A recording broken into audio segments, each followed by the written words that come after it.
Hey, well, I looked. My clock said 9:59, and you were already in there, which means you get good boy points for being early. All right. I would like to redeem those good boy points to have you kick Milton in the penis. Oh, okay, sure. I mean, I could do that for free, but if you want to spend the points on that, I would love to spend the points on that.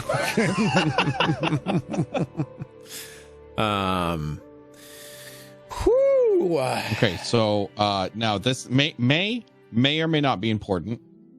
May or may not be important. Yeah. I may or may not have had a bunch of chicken tonight. Yeah. With just doused in habanero sauce. Oh God. Okay, so we're looking at possibly a toilet emergency in. There might be a small toilet emergency. In anywhere from 10 to 30 minutes from now, there may be a sudden and immediate fucking toilet emergency. Well, correct. I think the question here is: are you wearing the wireless? Yes, always. Okay, that's good. So I may not be able to speak, but I'll still be able to hear you. I don't know why, but that does kind of bother me. The idea of you in the bathroom just absolutely destroying a toilet while technically actively playing Mar. I mean, feel like I didn't know I was muted this whole time, but my boy can't talk, but man, can he shit. Damn, girl, you shit with ass. I want to, like, our communities call this Mar Day. Yeah. I kind of, like, I'm wondering for, like, us, is it called, like, the night the toilet cried? Like. Yeah, right. Although, I guess, what's kind of, I guess maybe impressive and also kind of sad is that for Venalis, playing Mar has become the stand-in for playing Angry Birds, because you only ever play that when you're on the toilet taking a shit, and I guess that's basically what you do with Mar now. Wow. I guess so, yeah. Well, I mean, hey, if I'm as successful as Angry Birds, then I guess there's a Mar movie on the way. Damn, dude, count me in. People Right? can listen to me when they're taking a shit if it means I got Angry Birds kind of fucking revenue. Damn. Exactly, man. Shit all you want. I'll help you squeeze, man. I don't care. What the fuck? I'll massage it. I'll massage it out of you, man. No. Solid. This is why we are 2 or such 3 good fingers, friends. This is why we are such good friends. You see... Oh, sorry. Oh, no, you go ahead. I was just going to say, like, you see Venalis. Oh my god! I guess maybe just tell me when, and I'll crank up the spoopy parts. I'll just scare the shit out of you. Oh fuck yes! So your thing right here says, "Hey, yo, bitch, you're a level 20 now." Yeah. One, is that permanent? Because wasn't I like 16 last time I upgraded? Did I just gain 4 levels? Yeah, I'm you sorry? gained 4 levels. Well, listen. I think it would be demeaning to literally everybody if you were a level 16 god of all 7 heavens. Yeah. Okay, well then, one, do I get a health increase with that? Oh yeah, yep. Your character sheet has the new health increase. What character sheet? The D&D Beyond one. Oh my god, yeah, I know about the D&D. Yeah, the D&D Beyond one. Yeah, I know all about the D&D. I definitely have that book. I know what you're talking about. Yeah, sign in. What do I sign in with? It says here you haven't claimed Galdric yet. I don't even. I probably have it. I'm not gonna lie to you. Could not sign in with this account. Does not exist. You have a link? Yeah, I'll throw you a link. Okay, I have no idea what the. I think I remember using this at the very beginning of the campaign. Yeah, and I was like, exactly. This shit's a pain in the ass to use, and so I just never used it. Yeah, that's fair. I feel bad. You've probably been updating this and like putting all week, hours a week into this thing, and now I just feel horrible. And to make it up to you, I will punch Milton in the penis. Oh wow! Double man. God, we're gonna be the best weekend ever. What? Oh, the fuck! I am so happy right now. Shareable link. Click to copy. Copied. So Open Discord. I wanted to view this Penis Beepus punching. Is there an OnlyFans I can see? God. We're thinking of making it a Snapchat thing. Snapchat filter. Yeah, that's Okay. right. Easily accessible. Good thought. Yo, what the fuck is this? Dude, that's your character sheet, man. I even equipped you literally, like your character is equipped with the Holy Avenger. Okay, so the only thing I would say that is not up to speed on this is my stats. That's right. That's right. So that. yeah. I don't know. I've been trying to find a way to do that. So unfortunately, the gear symbol next to your name, upper left-hand corner. Click on that. It'll bring you into a different interface where you can change everything along the top. It'll say like stats, blah blah blah blah blah. Can you just manually write in new stats? Because I don't think you can just, because I can manually overwrite health, but I don't think I can do that with stats. He can if he claims the sheet. I don't know how to do that. You can just write in a new number. We'll do it later. I can make it work. I can make it work. Or do you mean just redeeming like your level ups and putting those into stats? Yeah. Because like the stats on here don't match the stats like on my character sheet that I've been manually. Exactly. Yeah. So just for the so you can use this character sheet for all the nuanced stuff, your spell slots, your what spells and all that stuff, and then the stats. You also got 2 new stat points to spend on whatever you want, Galdric. Okay. I now have plus 47 to charisma. That sounds about right. That sounds about right. I think the Holy Avenger means that you have maximum charisma no matter what. Oh. Dang. Yeah, no, it's a super powerful freaking weapon, man.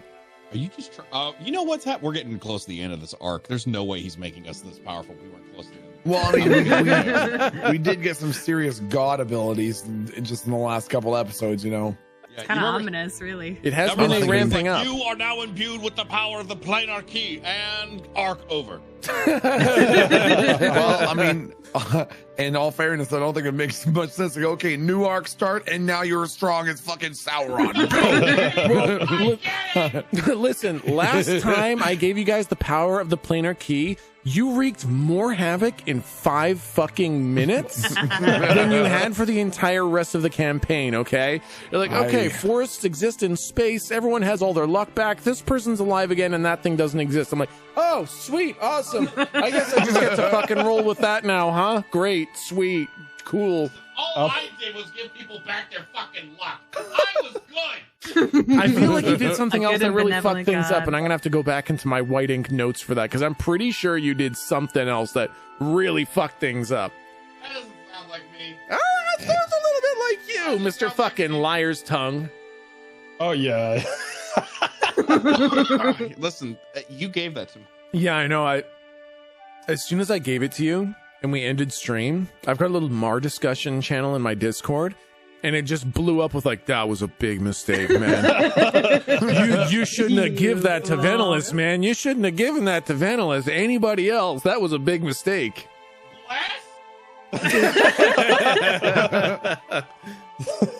I love how that's become a meme. Listen. I know, right? I fucking love that shit. I was watching.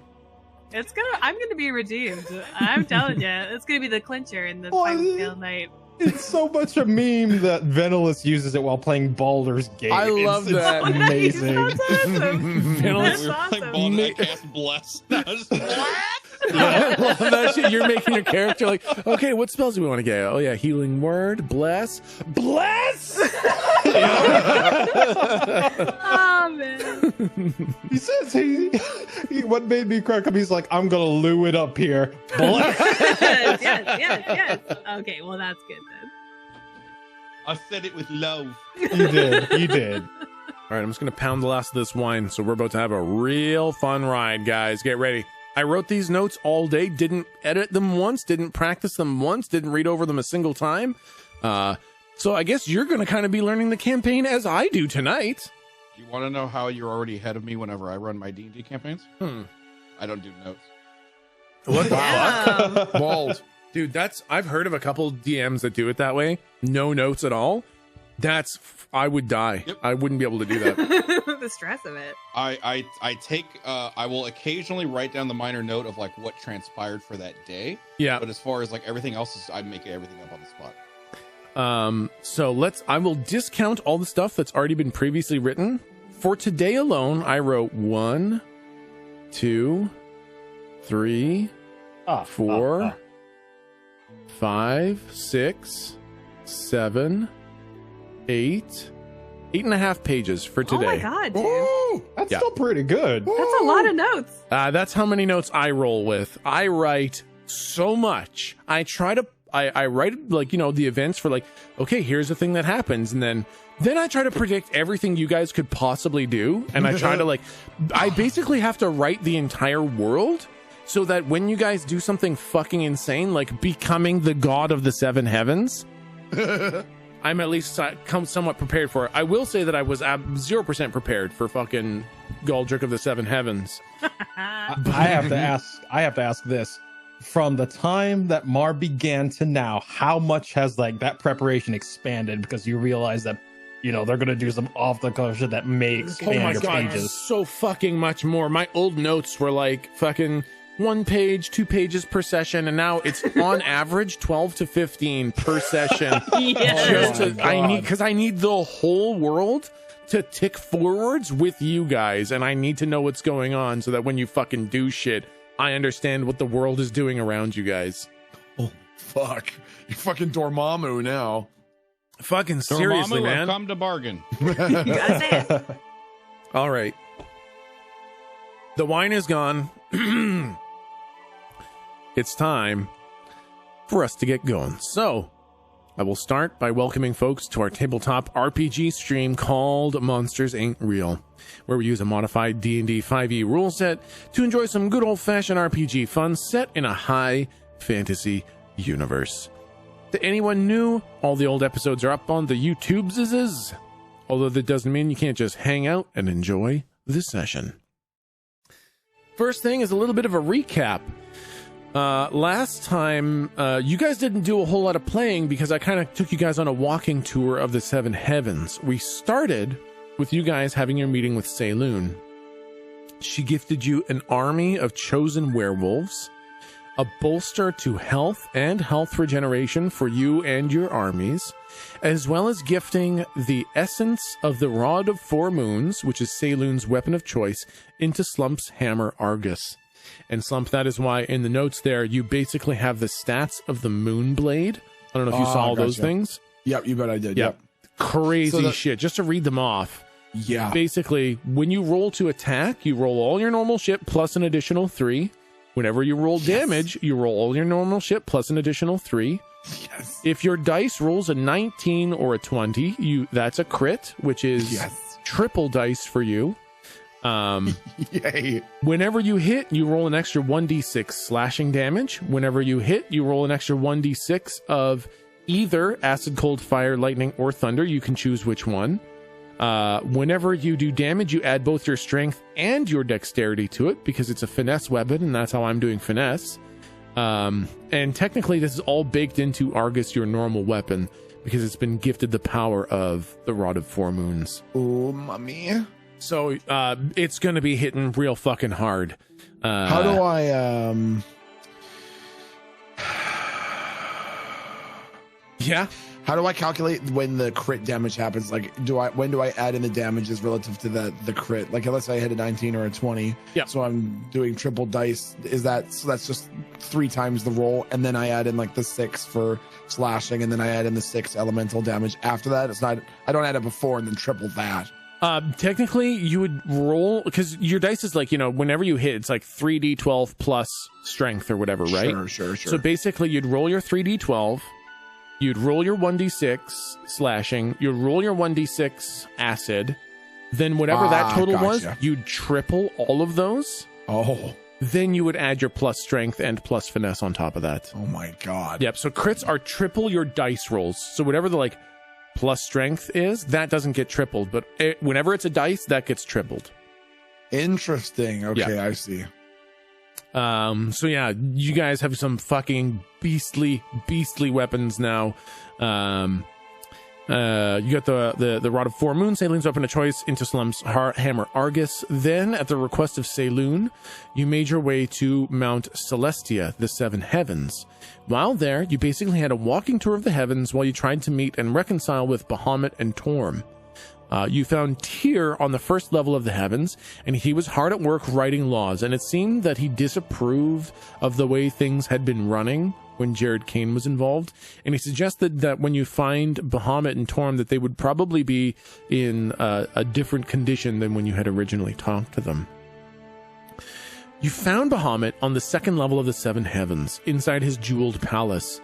He was absolutely heartbroken over the way things had gone under Jared Kane's influence, and he was very quick to make amends in any way he could. He gifted Galdric a scale from his own hide.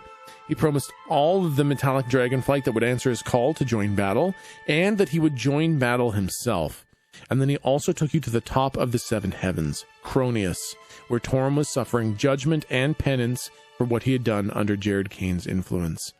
Also, you should read up some shit about Bahamut. Fucking awesome dude. Like, really? Unbelievably awesome dude. Really? He is like the most empathetic being in the universe.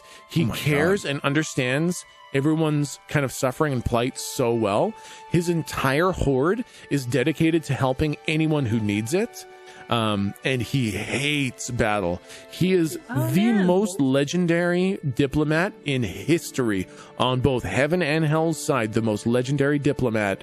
And he absolutely abhors combat unless it is absolutely necessary. And then he is a fucking force of nature.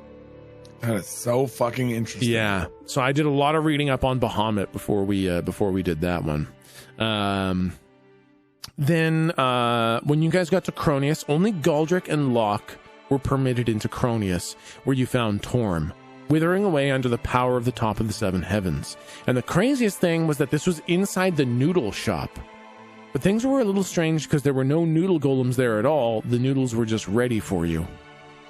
After a short discussion, Torm agreed that the next ruler of all Seven Heavens should be Galdric until Pale Night is dealt with and a worthy successor can be found. But first, before we get back into the action, we're going to take a little trip on the narrative camera. Good luck. The camera opens on a scene that we don't understand. Well, no one understands it. Almost no one. And it's not an abstraction. This is reality. These are happening right now. We see a woman on horseback, clad in heavy, shining armor. She waves a battle standard high in the air and calls for a charge. Her horse rears up, and 1,000 soldiers around her charge forward into combat. They are outnumbered, but this woman's battle acumen is second to none. Her forces divide, recover, and flank the superior enemy forces. The battle appears to be going well for her side until a dragon flies in for the opposing force and begins laying waste to her armies. She draws a golden longbow, fires a single arrow, and pierces the dragon's shoulder, forcing it to the ground. She rides her horse to the dragon, taking an arrow to her thigh for the troubles. When she arrives, she engages in single combat with the downed dragon, suffering searing burns and deep claw gashes. In the end, she lays the dragon low and severs the head. She turns to the battle where her forces are staggering. Men and women lay dead and bloodied around the field. She raises her standard high, her forces rally, and they win the day. But she does not make it. In the center of the battlefield, she lays dead, succumbing to her multiple wounds. We see her soul lift from her body, and as it rises into the air, it dissolves. She has been called. The camera opens again, and we see a man. He's hurling lightning bolts and fireballs from a tall spire down into an oncoming army. The enemy army is comprised of robots, these steam-driven automatons, as well as humans. The man also seems to be sending shields to his allies and shouting orders to his allies below. Again, we see the army rage on. Through the valor of this man, the day is won, but alas, he does not survive to reap the rewards. And as his soul leaves his body, it dissolves. He has been called. We see this again and again. Great leaders, people who win wars through their valor, courage, and ability to inspire others. They live, they lead, they win, and they die. And when they die, their souls dissolve into seemingly nothingness, as they are called. The importance of this narrative camera is not immediately apparent, but its importance is beyond measure.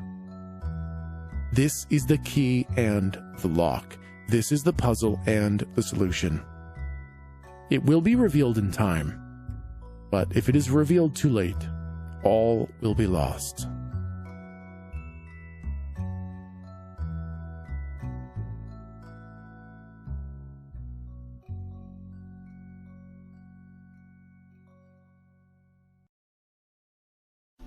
And we're back. Well, that was bleak. Concern. Galdric,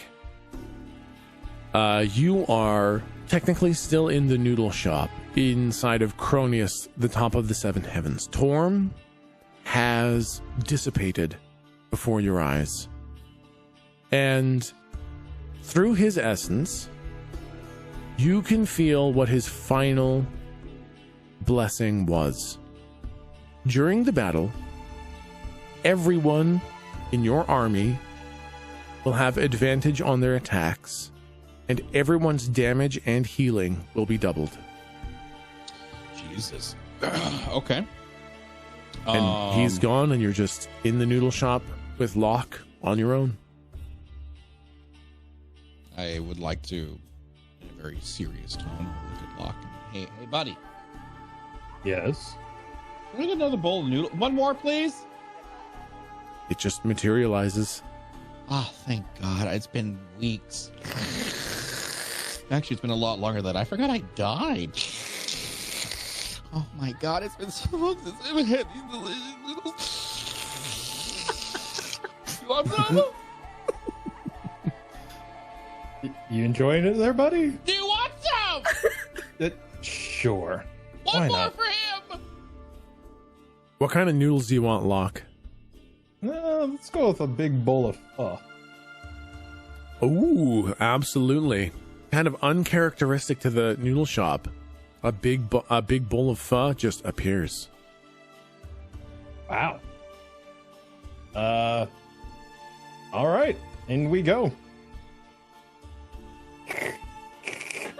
Oh my God! You see why? You see why I love this place? Oh wow! Oh my God! How many people do we have with us again? Can I get? I wonder if this will. I don't know if this will work. Actually, can I get 3 to go? 3 more materialize, but they're not in bags, and you feel like they're probably not going to make it out of here. We got to make up for what we can't give them, I say. Okay, listen. Here's what's going to happen. All right, if all of a sudden, okay, these disappear, was not the noodle shop. Slump will lose his fucking mind. Right. Deal. All right. I'll pick up the bowl. I'll carry 2 bowls, and I'll give 1 bowl to Locke to carry out, and I'll see if they make it past the cloud. So you guys are leaving Cronius at this time? Yeah. So as you walk up to oh my God, what was his name? Zerona? I deleted it. Fuck. As you walk up to the solar that does this, I don't know if I described what solars look like. He basically looks like a very tall human with 4 large feathery angelic wings, with a custom made armored breastplate and a long sword. So the giant ball of fire is his power, but he himself looks like a human angel. But they are the singular, other than, like Torm and now Galdric and the gods, they are the most powerful divine beings. There are very few of them. Zerona is one of the very few solars that exist. And his beauty and power is very impressive. So, Galdric, as you walk up to Zerona and you're kind of carrying these bowls of noodles, he's like, are you gonna take that out? Yeah. I don't think you should do that. I think I should. Why not? I don't think you should take anything out of Cronius. Why not? It's too pure. Ooh. They're just noodles, man. They're noodles from the 7th level of the 7 heavens in an area so pure that most mortals would be incinerated. Yeah. Oh, okay. Well, maybe I shouldn't do that.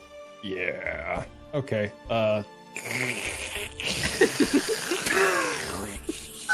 You want some? No, that's a. You want here? Have some. I like force a bowl into his hand. Okay, sure, sounds good. As leader of the 7 heavens, that you enjoy a bowl of noodles with me. All right. So you're the new boss now? I'm the new boss. Don't worry, I am a good boss.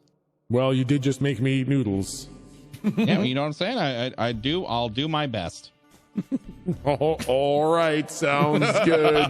Yum, noodles. I don't require sustenance, but this is a fun thing. Mashing weird things in between my teeth. No. Do I spit it out? No. You I've got all this mush in my mouth. What do I do? And it's like dribbling down his chin. I don't understand. Do I just put more in there? He just starts like shoveling noodles into his mouth and chewing. I don't understand how this weird stuff works. We don't eat up here. Just keep putting more in. Yeah, he's fucking Cookie Monsters it. He's just like it's just kind of flying all around. Like none of it's going down his throat. I'm so glad I'm not fucking here for this.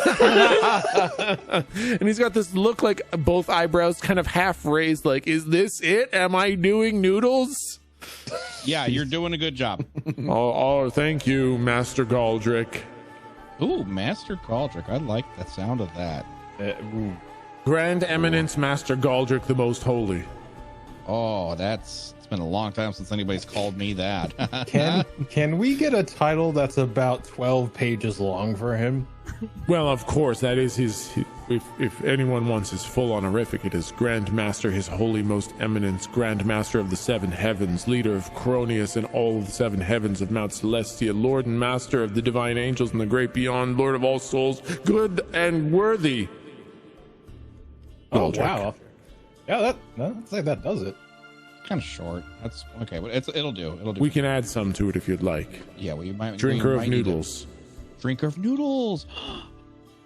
That one's just for you. No other god has ever been so into noodles before. Well, I'm here to lead the. This is the new way. This is the way. This is the way. This is the way. We're gonna see fucking flocks of people drinking noodles and bowing to each other, just saying, "This is the way." Following our new god. Suddenly, all the Bibles describe. Exactly. I wonder if there's a voice that's inside of Tech's head. It's slowly whispering, "What have you done?" Yeah, exactly. This was a huge mistake. Is our party still waiting for us down there? Yes, they're waiting down below. Okay, good. We will be rejoining with them shortly. Excellent. Okay, well, it was great meeting you. I forgot your name. It's Zerona, I'm pretty sure. Zerona. Okay. It's like Corona, I think, because of the sun thing. Oh, that's... But an X because I'm an angel. Oh, okay. Okay, yeah. That's good logic. That makes sense. Yeah. Okay, great. Well, Zerona, it was a pleasure to meet you. I'm sure we'll see you again soon. Of course, His High Eminence, Most Master, holy of all things good, most bequeathest of blessings, most angelic and holy and good of most all things, 7 heavens, leader of all the angels and their houses. Galdric Stout. You know, I'd look at that like a Locke. You think I wouldn't like this, but I do. Oh, I think you definitely fucking like this. Who the fuck do you think would think you wouldn't like this? Yeah, I'm pretty Locke sure Milton. doesn't know me that well yet. Shut the fuck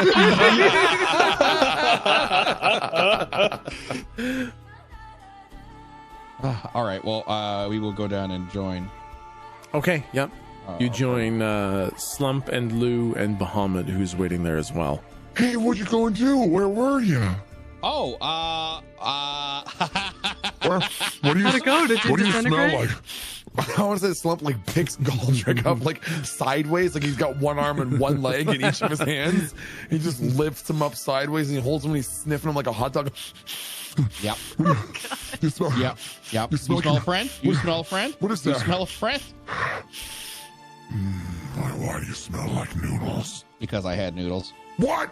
I Ow. mean, there was noodles. I mean, What? I mean, there was the noodle shop up there. I mean, I can't lie to you. Oh, Locke Okay. wanted me to lie to you, but I wouldn't do it. That's okay. not true. You gotta have the Oh, lie. okay. Slump thinks that you mean that you were lying to him when you said that, and that Locke wanted you to tell him that lie. Like he thinks you're saying I had soup. Okay, that's a lie, but Locke wanted me to say it anyways. Oh, okay. He just puts you down again. Good one, Mr. Locke. I put it. Yeah. I give like a thumbs up, like unintentional, but I'm like, I'm gonna go with it. Yep, just roll with it. Okay, so what do we got to do now? Yeah, how'd it go up there? What Did is you it? talk know- to Torm? Yes. Talk to Torm. He's dead now. Oh, dang. That sucks so bad. Okay, that's not how I saw that going. Long story short, small little thing. He named a successor to the Seven Heavens, so we now have somebody we can go to Okay. call for aid. Oh man, Yeah. the Uli dog! Yay! Yeah. And I kind of saw like I have like one finger like pointing at my head, Oh, and I have like the Steve Carell like face, you know, from the office, like Yeah. the big brain person, Ramen Lama Ding Dong. Oh, that's a good choice. That's what you mean, Ramen Lama Ding Dong? No, it's Oh not no, wrong. you mean the blue lady? Oh no, you mean the lolologist. You mean With the Atom? big brain. Atom, Why are you you mean listing Atom? everybody but me? Who has a better story than Brom? I mean, Galdric. For who does have a greater story than Tot the Teeny? Yeah, good God. Up above you see Zerona just making a note for another title. Tot the Teeny, Tot Teeny the the Tot. Teeny. No, don't record that, Verona. The tediest of tots. For his tots, maybe Teeny, but they were brave. Slump approves, Teeny Tot. Good choice. The That's holiest amazing. of tots, the tiniest of angels. He claps Galdric on the shoulder as though he's just heard a child announce that they're king of the tigers or something. The Tiger King. Holy shit! That's how it happens. Man. We are never gonna financially recover from this.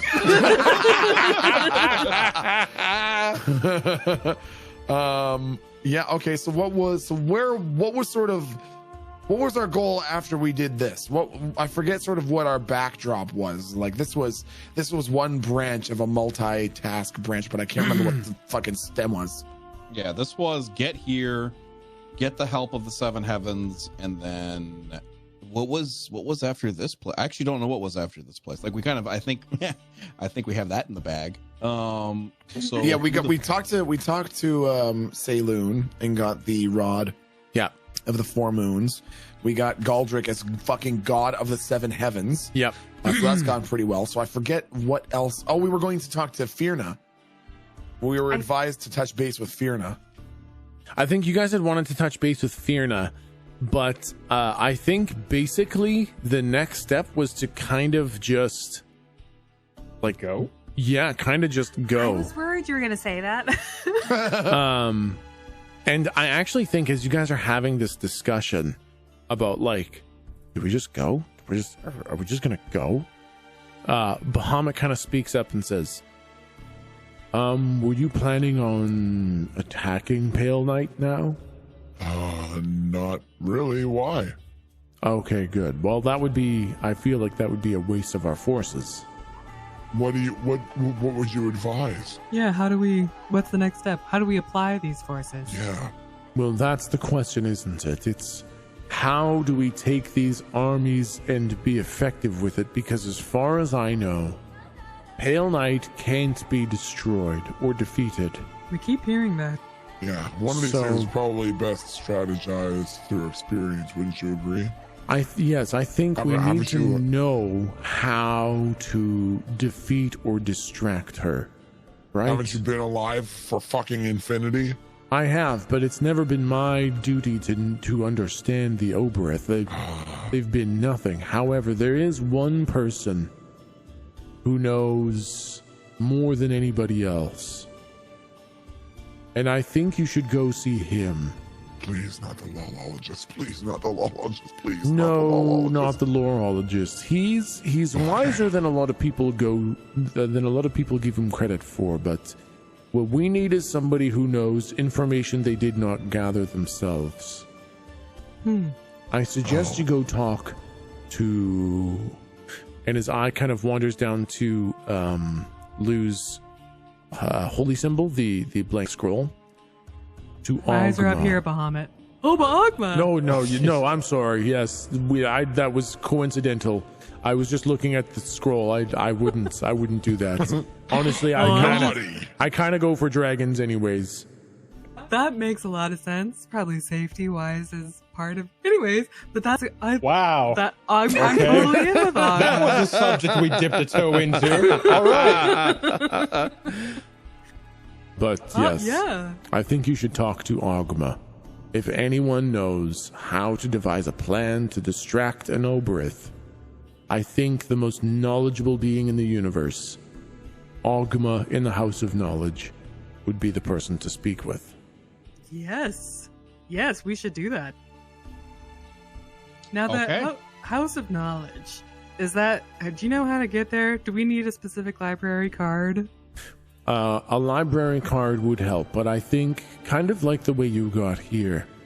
Now, Galdric's one true prayer brought you here because the need is dire, and, well, Torm and I needed to reconcile for our trouble past. Yes. That's now, fair. I believe that one true prayer would probably bring you to Ogma as well, because the need is great, and let's face it, he probably knows you're coming. Right? I mean, he knows a lot of things. He knows a lot of things. So I believe if you made one true prayer and said, now is the time, I believe you could go see Ogma. Okay, wonderful. I think we'd have the best chance from the library in Rena, right? That would, if you can find a holy place for him, that would be the most powerful spot to do it. I'm remembering that time that I had a profound prayer to Ogma in that same spot, so that's definitely where I want to go. Absolutely. If you're finished here, I can send you back. When the time comes and you call for battle, I will show up with the entire metallic dragon flight. I want to lean into Galdric and go, my lord. Yes. Should we also share the information of potentially the Hells and the cult of the voice, as it were, may see this as an opening during combat?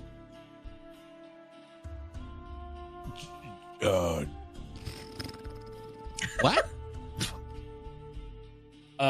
So basically what Locke is saying is that given the information that we've gotten, that there is also a risk that should our forces be worn down enough, that Hell and or the cult of the voice may see as an opening and try to take advantage of it. So all the gods will be away. And exactly. Yeah. That's a good point. So maybe bolster forces, etc. Yeah, I mean, I guess. I mean, but I think they're all. I don't know. Call me crazy, but I dare say I kind of trust it a little bit. For the simple reason of we are legitimately all in this together. That's true. But Is that God brain? Is that because you're a god now? Is that God brain? Is that your god brain working in? Well, okay. I guess- Okay. You know what? I'm genuinely asking. I thought maybe you get some new intuition. Not trying to be an powers and stuff. asshole. Well, I mean, no. It's more of. It would make no logical sense for them to try to betray, because we are all in this together. If one falls, we all fall. but not my argument is not so much for the voice, because the voice is like us. Grab the key and blink out. Oh, you're talking about Volley Dog. Yeah. Oh, why don't you just say that? I don't know what invokes Volley Dog. You can say Volley Dog. Oh, thank goodness. Okay. I mean, that is a good point. Is Volley Dog? So Volley Dog wants the key, and the key right now is kind of tied up in the Pale Knight, right? Yeah. But That's if what you- we assume, at least. Right. Hey, Bahamut. Yes, master. What? Oh, that feels so good. You think I wouldn't like it, but I like it. Listen, has there been any word on Volley Dog? I believe that's the name you attribute to the voice of tomorrow, correct? Yes. No, it seems whatever the voice of tomorrow is has gone. Their followers have scattered. Most have been consumed by whatever the Pale Knight is. Because they're evil. That would be my assumption. Interesting. Okay. It's like if we succeed, it's like we need some sort of net to immediately snatch up the power, the key, the power of the thing. right. What's yeah, it? pretty Yeah. much. So listen, Bahamut. One, I assume you'll be ready when I summon everybody to war. Until then, can you do me a favor and try to find as much information as you can on Volley Dog and the voice of tomorrow? God, I'm so bad. The worst god ever. Yes, absolutely I can. No, you're not the worst. Trust me, we've had worse. Yeah. It's your first day. It's your first day. You're doing great for your first day, most holy master eminence of all things good.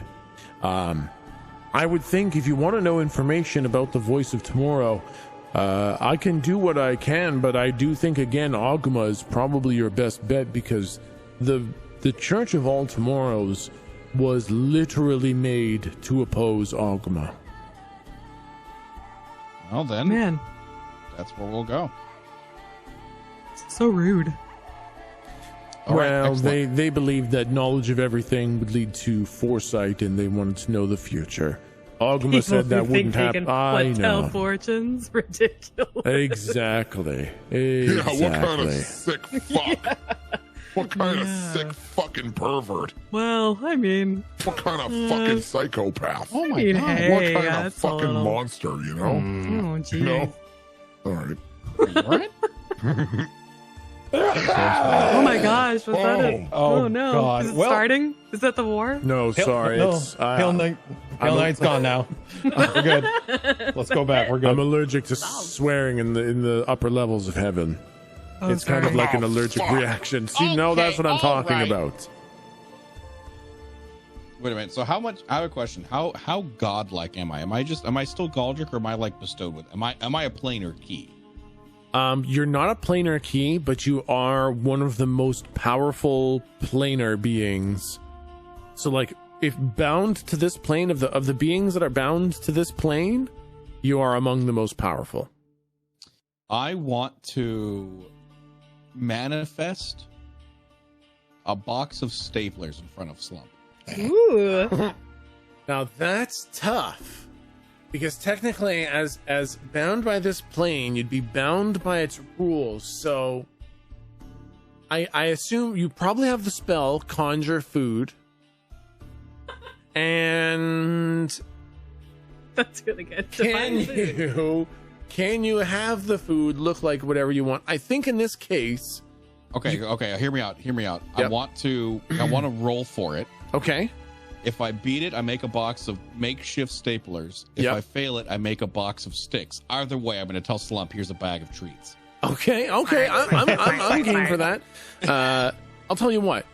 You roll above a 15, they're real staplers. You roll 10 to 15, they're cakes shaped like staplers, and below a 10, they're sticks. Hey, Slump. Uh-huh. You want to see how mighty my power is? Yeah. Yeah! Yeah.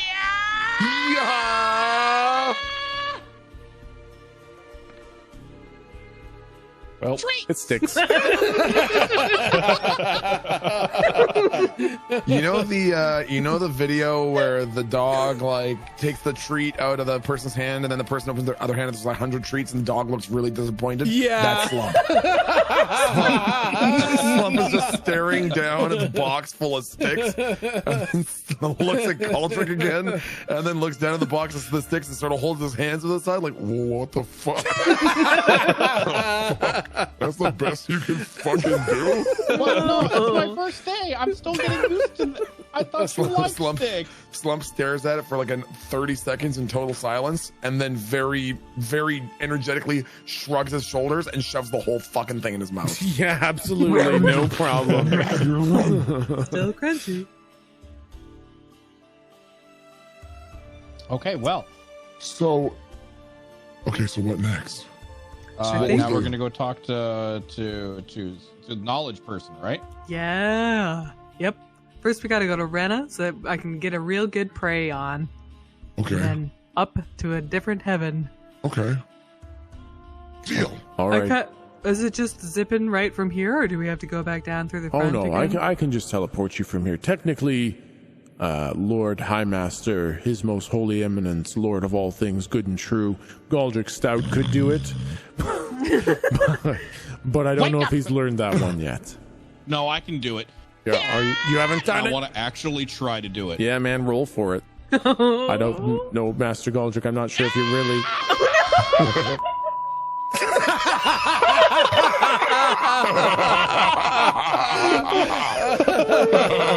Slump watches him swiftly become no longer the god of the seven heavens.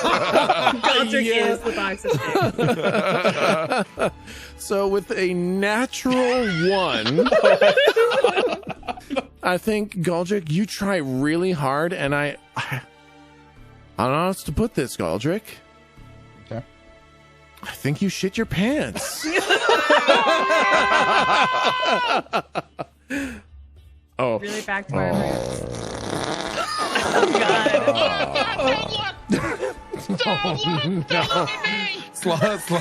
I'm gonna take a step back. Yeah, Slump initially had a giant, like, imagine him like hunching over anime fucking Nappa style and like big old box fists, and he's got this really excited look on his face, like he's staring directly at it, and the smile is slowly vanishing, turning into a grimace.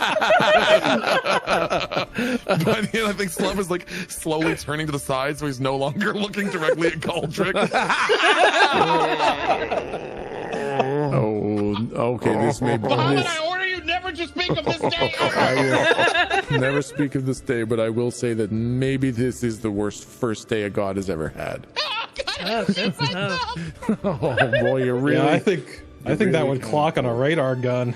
Oh man. Yeah, it's not ideal.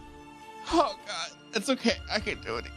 Are you sure you want? You should clean yourself first. That's a good trick. I can do it again. Okay, I'm gonna. I assume I have basic spells like prestidigitation. Yeah, you now. have precedent. Yeah, absolutely. Okay, I'm gonna do that on myself. Like, okay, that I can do no problem. Yeah, absolutely. You're like fucking absolutely spotless, even cleaner than before. Oh wow, you look great. Thank you. Okay, don't worry. Okay, this. Are you No, sure? You do it, Bahamut. Oh, thank God. Okay. I'll send you back to the. place that you came from. He's gonna blow up. I think with a 14, I think he's screaming, and you guys just kind of slowly phase out of existence. So it's like a slow thing where you're all kind of phasing, and he's kind of screaming as he continues to fade out of existence. This is awkward. Bahamut, save us. Okay. So then you guys find yourselves back in Ula's chamber. Ooh, that was quite the experience. Why does Galdric look like he shit himself about a minute ago? No, He I did. He don't. took I a look big great. runny dump right in his pants. It was fucking no, disgusting. no. Big That's runny amazing. How shit. could you tell He he's so shit clean now? everywhere. He It's the look fucking on his shit face. everywhere. I can just It's the see face. it's like the I went to the seven heavens and shit my pants face. I mean, yeah, wow, yeah. I guess that is a pretty specific experience. Okay, wait a minute. Doesn't That's- this bit doesn't she? Oh wait, no, she Yeah, doesn't. oh, she doesn't oh, answer oh, the seven heavens, oh. does she? God damn it! No, yeah, she's for Saloon. Whatever. That's what I would expect from a child of Sailor. Okay, I thought we were all in this together. Yeah, I thought we were too, and then you brought up how I shit my pants. Oh, so you did shit your pants then? No, Oh, it's happening. Poopy You've been panties. Panty pooper. I'm a penny mover. Hey, love- poopy panties. I love the idea that he is like the god of the seven heavens, but he's still Galdric. Yeah. Staying true. One of the first things the first two things Galdric did as God of the Seven Heavens was make some sticks when he tried to make staplers and shit his pants when he tried to teleport. It's like a whole new type of power. Just- you gotta calibrate it. That's all. Yeah, exactly. All right. Well, did you get the assistance of the Seven Heavens? You could say that. And Saloon. Well, yes. No, I was aware of Saloon. Yeah, look at this. Slump is just swinging around his very ordinary looking hammer. Nope. No, be careful. Oh, that's really powerful. You're going to want to be careful Honestly, with that that. was it. Slump swings the hammer like an inch away from their face. Oh my god. Getting kind of carried away with this demonstration. Okay. Yep. No, we can put that away. That's Okay. maybe just a little bit more care. All right. Where are we standing right now? You guys are standing kind of on the other side of her desk. Okay, I want to say the Slump drops the hammer when he's trying to sling it on his back. What happens to the floor? To the floor? Yep. Yeah, it like just smashes open the white marble tiling kind of thing. As soon as Slump does it, he smacks Galdric in the back of it. Teeny tot. What? So sorry about him. He's kind of clumsy. And you two are the chosen ones? Yep. Well, technically, I'm. I want to mean- brag. I'm actually in charge of the seven heavens now. You know what Slump I'm is saying? You know what I'm chosen saying? of Saloon. You know, it's not just Slump was chosen by Saloon herself. It's just a little Yeah. detail, you know. Yeah. Not Yeah, who definitely. cares, really. You know. I have this now. Can I hold the Holy Avenger? Oh my god, yeah, you hold the Holy Avenger up. And And like Slump smack it out of his hands. as you hold it up, it begins calling to the souls of the virtuous, and then you hit it out of his God. hands. Oh, you should be more careful with those things.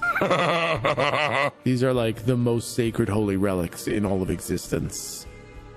I like scratch. I'm like holding with one hand. I'm scratching my ass with the other. Oh no. We're gonna What? die, aren't we? No, we're Good gonna chance. save Yeah, you good all. chance. Pale Knight's gonna kill everybody, isn't she? Pretty strong No. chance. Yeah. Pretty solid chance of that. Yeah, 90%, 95. We've got it under control. I start casting mending on the tile. Hey, nice.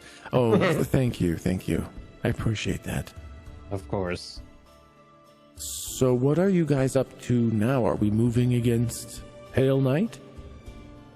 We want to get a bit more of a strategy in hand before we go and make our strike. So first, we wanted to step in to the library and get in touch with Ogma.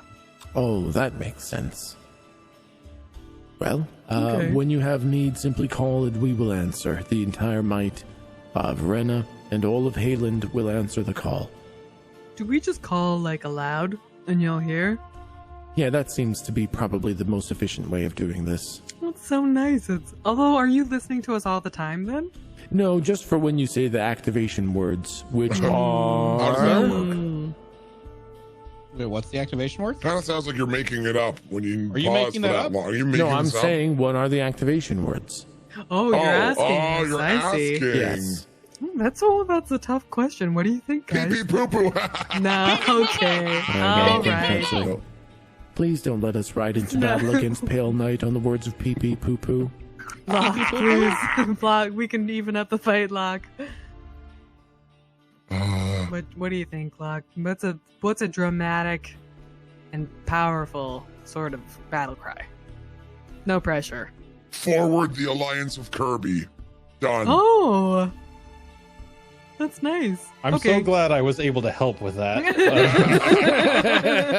What do you think, Locke? No, You've been with us for 3 fucking fights so far. What do you think? In your infinite fucking knowledge of party dynamics. What the fuck do you think in all your knowledge of the group now that you've been here since lunch?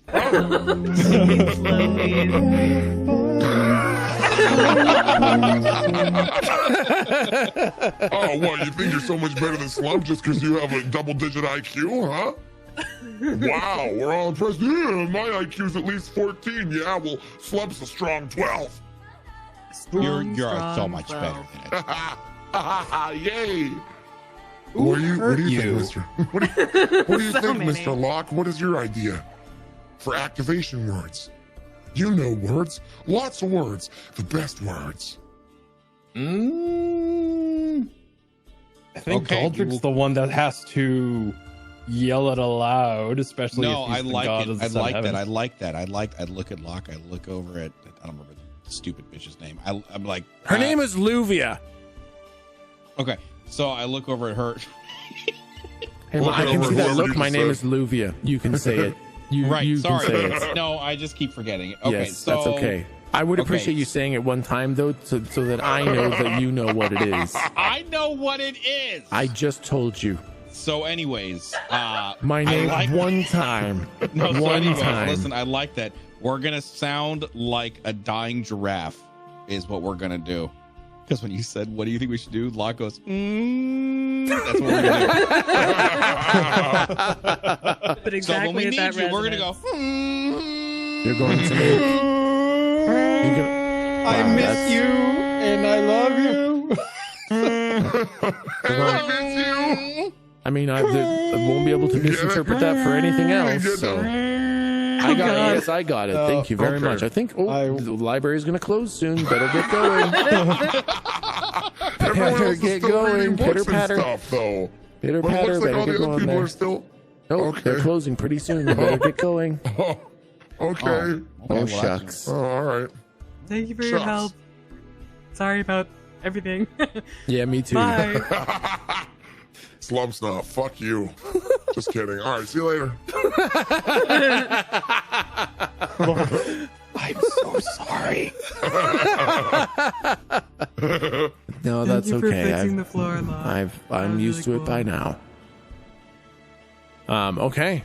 You guys would like to head to the library? Yes. All right. Then Yeah, you fuck yeah. guys cross through town. Where the fuck? Did I call it library? I sure did. So you guys cross through town, and there are very few people out and about now. The town has been basically completely militarized, and very few people are going about daily business casually. Some people are getting groceries because they need to. Some people are reinforcing their houses, but the majority of people are in the army. It's a volunteer army, but because the importance was laying to them on how important this battle will be, people thought that it was worthwhile to do what they could. So there are very few people in town.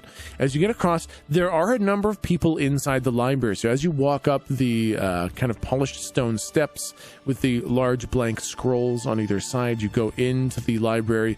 It's very quiet. Usually there's actually quite a lot of sound in here. As this is also the House of Knowledge, there are many bards practicing songs and poems, but today it's very silent. Most people here are studying old records on battle. So most people are just reading. There are not many people practicing their bardic professions. You go up the stairs to the, or I guess you probably didn't want to go into the lorologist's office, did you? We That's definitely true, stopped by probably the not. laryngologist's office. Yeah, did you guys want to go to the library or just the library or the laryngologist's office? Anything that the laryngologist that would be. Yeah, is there a benefit that I haven't thought of? I think you guys have already talked to him. We did talk to him, Yeah, he was yeah. not super helpful on Oberth. You guys basically, when you guys What a find fucking the shock. most obscure shit, you go to him. It's like, I have information on like all the normal stuff for the laryngologist. And then you guys, when I give you like the really complicated shit, you're like, oh, let's go to the guy who knows everything for the stuff that nobody knows about. So he ends up, rather than being the smart laryngologist that he is, he looks like an idiot because you only ever ask him the stuff that he doesn't know. I hope that's embarrassing for him. I'm sure it is. I'm sure it is. I feel bad. He's supposed to know shit, and he literally, every time you go there, he's like, I don't know.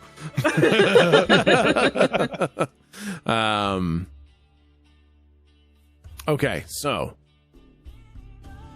you guys are in the library. You go up to the second floor, which is the main area of worship for Ogma. And up here there are books, although mostly what's here are scrolls on shelves.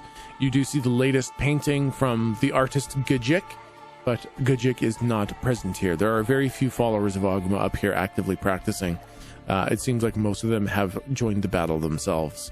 So it's a quiet, contemplative area. Okay, everyone. This is where I had some good luck earlier. It seems like there's some good resonance, good kind of vibes in this spot. So let's just line up. Okay, yeah, let's join hands. Everybody hold my hand. Okay. Okay. And then we gotta close your eyes. Dear Ogma, can we talk? That's it. That's it? But I really mean it though, so I feel like it's gonna. I think my sincerity. Dear Ogma, I would like. Can I talk to you? I think as you go for the second time, you guys all immediately teleport. All right. Straight to the point. All right. Let's see. I'll put you guys there for a second. Don't worry, you're not actually going there. This is just a placeholder. Just a placeholder. No. Oh no, no. No, you're fine. Don't worry about it. So you guys find yourselves Oh dang! at the House of Knowledge. You stand on a oh god.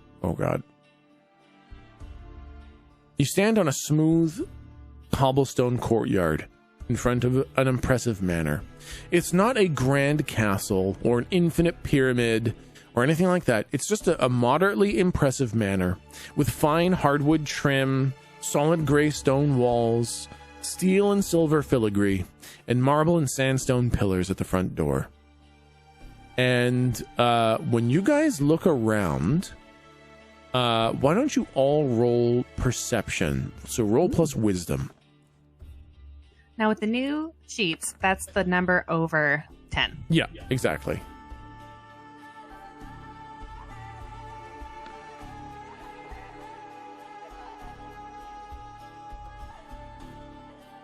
All right. So, the first to notice things Jeez, Vincent. is Vincent Locke. Locke, as you look around, this beautiful house, this beautiful manor, you see the beautiful red skies of Mars. You see lush mountains with bright red stone peaks, deep valleys, and pristine lakes. This is absolutely the area around Isidis Plantatia. This was one of the very first places terraformed on Mars, and you would not mistake it for anything else. This house is sitting right where you grew up, in the same area. But no, yeah, go ahead. I was like, I think Vincent, like, you see his like lower lip quiver and like almost like a tear come to his face, like, home. Yeah, and it more than the way it looks, it's the way that it feels, and it feels like home. And I guess you haven't been here for thousands of years, and it looks the way that you remember it. Now, the next person is Slump. Slump, when you look around, Yep. you see the dusty landscape of Cowhearth. Oh. You see the reddish dirt, the scattered scrawny trees, and a tumbleweed. And you can't place exactly where you are, but this feels like home. You feel like maybe just over that hill is the mine you used to work in, and maybe just around beyond that bend, there's the village you grew up in. This feels like home to you. And Lou, same thing for you. You look around and you see Cowhearth all around you. Oh, we're back. Oh. Galdric, you're floating in an infinite abyss of nothingness. There is nothing around you. And I don't mean the familiar void of home. This feels alien and completely disjointed. It feels like there is nothingness around you. Well, I don't like this. It does feel very unnerving. It feels like a hollowness. It's like you got a glass that doesn't have the water in it. Okay. And you guys are standing in front of what you assume to be the House of Knowledge. Wow. Wow, yeah. Cowhearth. This place Right? fucking sucks. Wait, Oh, what? come on. Why? This is the worst. Why? This You is, just I didn't don't want to like go this. back? Why you gotta I be a don't little like this. bitch? I don't like. Wow. What? Gosh. I want to talk well, about it. Never mind. What? Oh, okay. All right. I'm gonna go We should in. probably Yeah. go in. Oh man. Everybody be cool. Why hope that wouldn't I- we be cool? Right? It seems like you probably will be. Yep. Do you think we should knock? I guess it's a library, so we could probably just go in. Yeah, probably. I go and I try to open the door. The door is locked, but Oh, jeez. there's a big like brass knocker on it. Still 50-50. And I do a knock, but I do like a rhythmic knock, as if it were a code. Perfect. And when you open the door, a man comes to the door. He has I gotta zoom in to the map. Man comes to the door as he opens it. These are large doors. They're, like maybe 10 feet tall, 12 feet tall kind of doors. They're quite grand. And as the doors open, you see a man opening them. He has dark skin and long dark hair in tight braids, and he wears blue robes. And he has a very kind face, but very discerning eyes. And he says, "Welcome, Lou, to the House of Knowledge. I thought you might be coming here at some point, and I'm so glad to have you. Please, you and your friends can come in." Thank you. Do I recognize him? Absolutely, yeah. This is 100%. This is definitely Ogma. Oh my gosh, thank you so much. It's, I can't believe you answered the door yourself. I'm so excited. well, it may surprise you to know that I am actually the only person here.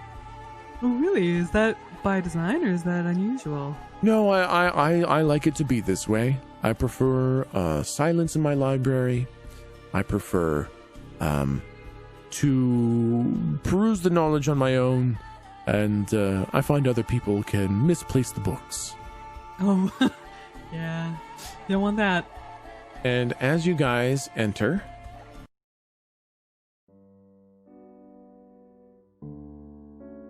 Sadie, good choice. Was that Sadie? Good choice. the music? Yep. Yeah. You guys enter into the library.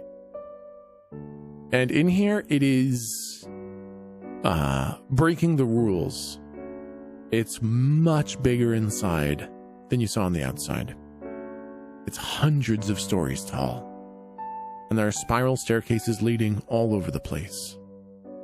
Bookshelves are everywhere. The bookshelves are perfectly stained and lacquered mahogany, and the books are pristine. The bindings, the spines look immaculate. And it is absolutely quiet in here, except for a very, very soft bit of music in the background. And as you guys are walking around in here, just kind of taking in the sights as you walk along the carpet laid out in the middle, Angma, not looking at you, says, well, I assume you're here because of the whole Pale Knight mess. Is that correct? That's absolutely correct, yes. We have some might behind us now, but we're not sure how to effectively apply it. So we're hoping for some guidance. Yes, that makes sense. You see, Umberith are very interesting. There's so very little known about them. They're both evil and not evil. Surely their absolute apathy towards life makes them evil to some. But at the same time, they never seek suffering unless it is necessary for their goals. It's not a part of their being to seek suffering and destruction. In some ways, they are not evil at all, but they're also very difficult to know. And, well, I have many books here on many, many things, including Oberith. And if you'd like, you can go around and look at them and read them. If you'd prefer to just ask me, I can summon the books here. But I have knowledge here that anything from anyone in my faith has ever heard or learned, it's here. They don't have to record it, but if they know it, it's here. Wow. I really want to do a deep dive and just kind of stay here for, 25 years, I guess, and learn as much as I can, but I'm concerned that we don't have much time. So if we could, I think maybe if you just summoned them and told us directly, if you have time, if that's okay. Oh, absolutely. I feel that what we're dealing with here is of utmost importance. So why don't you ask me the question, I'll summon the book, and we can go from there. Okay, all right. My first question is I would rather not fight them, the Pale Knight. What do they want? What is driving her? I guess we kind of know that, huh? I look at the party. I guess she just wants nothingness again. Well, I don't know. Do we know that? Slump's not even sure that he knows that for sure. Okay, that's true. Let's confirm that first. Or not confirm it. Yes, of course. If you'll follow me into the reading room, we can all take a seat, have a cup of tea, and I'll summon the books from in there. What kind of tea do you have here? Most any kind you would like, although I generally have either a chamomile or an Earl Grey. Oh, nice. Yeah, sure, yeah. Depending on whether I want to stay up or fall asleep. Do gods sleep? Hey, Galdric, do you sleep? No. Wow. Oh, you should really try it, Galdric.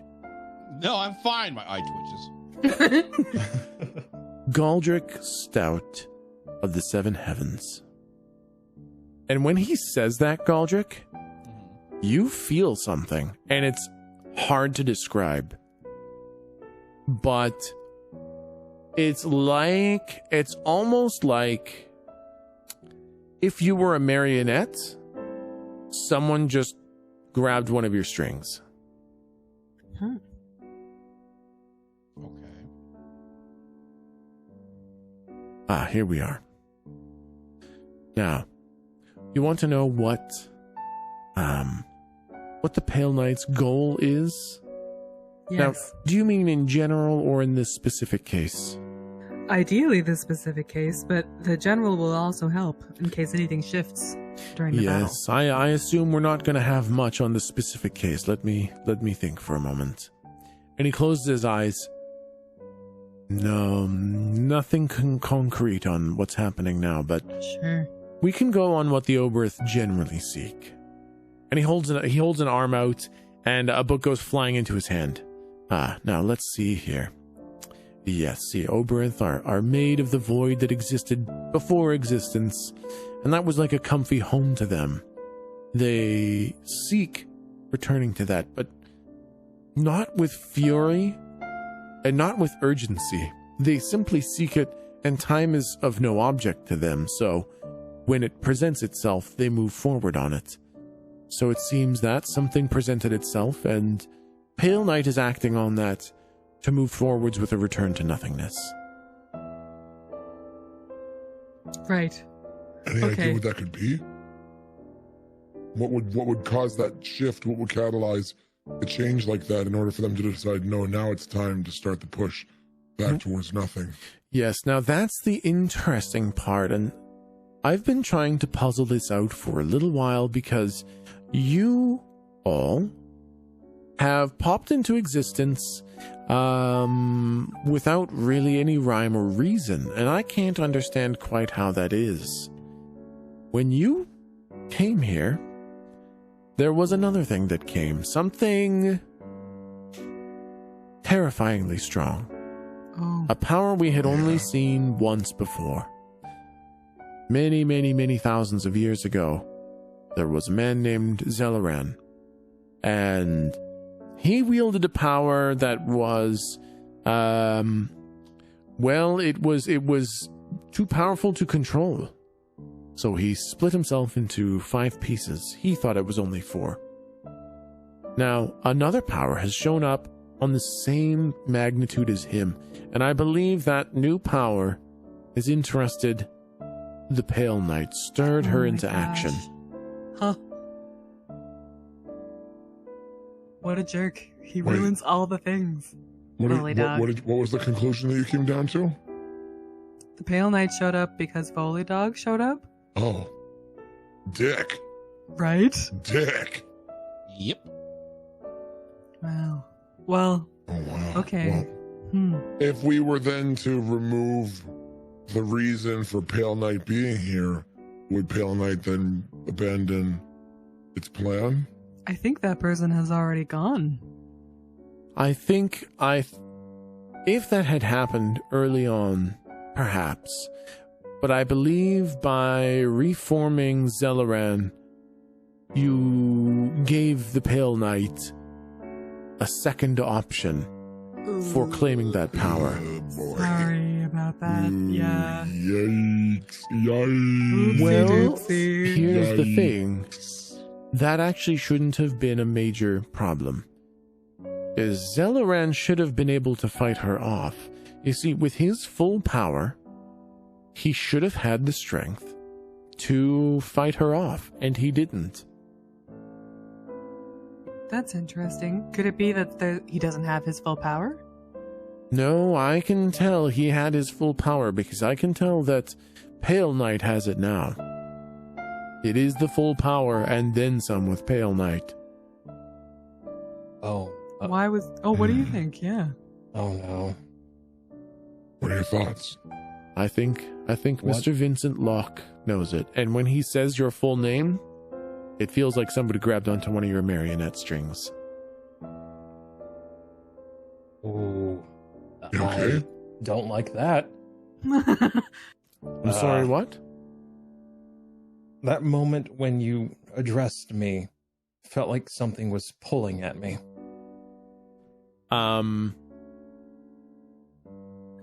He looks at you with his very discerning eyes, like absolute eye lock. He says, yes, I'm sorry. There's a thing called a true name. And a true name has power that is, well, it's a little bit mysterious. And here in the Outer Planes, simply speaking, a person's true name has power.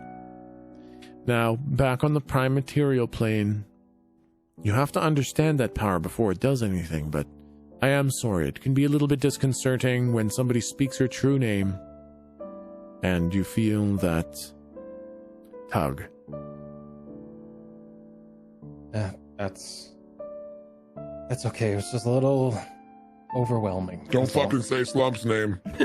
Don't fucking say his name. Slump's gonna get mad. Don't worry, Slump, I won't. Oh no. And you feel nothing.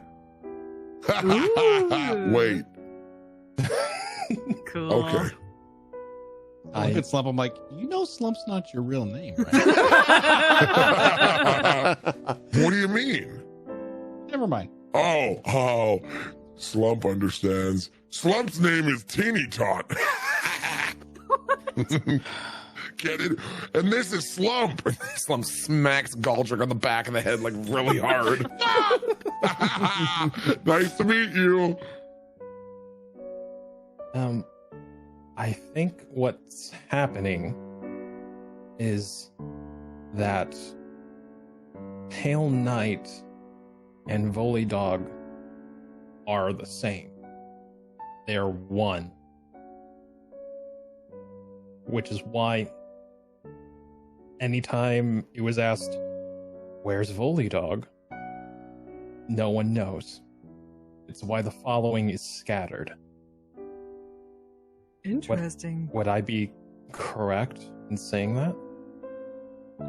It's an interesting theory. Now, from what I've heard of Pale Knight, the powers seem on the level of Zelleran, but not twice as much, just as if the powers of Pale Knight and the powers of Zelleran were combined.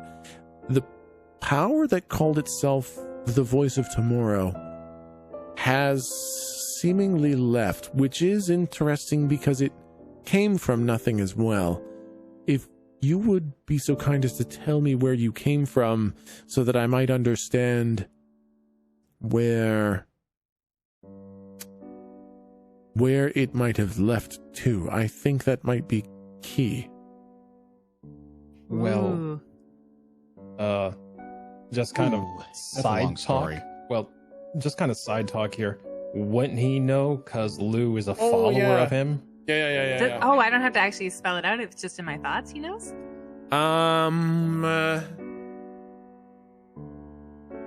It does raise an interesting question. I guess because okay. I think that's an interesting thing. I think he would know actually. So I think then he says, I believe the Voice of Tomorrow has likely gone back to its plane. I have not, or it's masking what it's doing very well. It's in hiding, deep hiding here.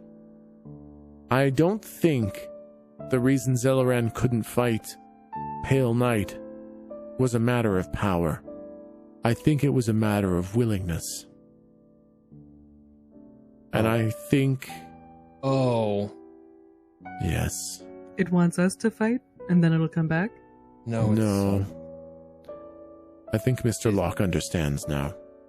Yeah, but for obviously we all understand. But we for all those who don't understand, yeah. I don't understand. Locke, you can go ahead and go explain ahead it and to explain it everybody. for the idiots in the group who might not understand it. Yeah. Zelleran has no one to come back to. Oh no. Oh. Wait, what? Because of Azar. Yes.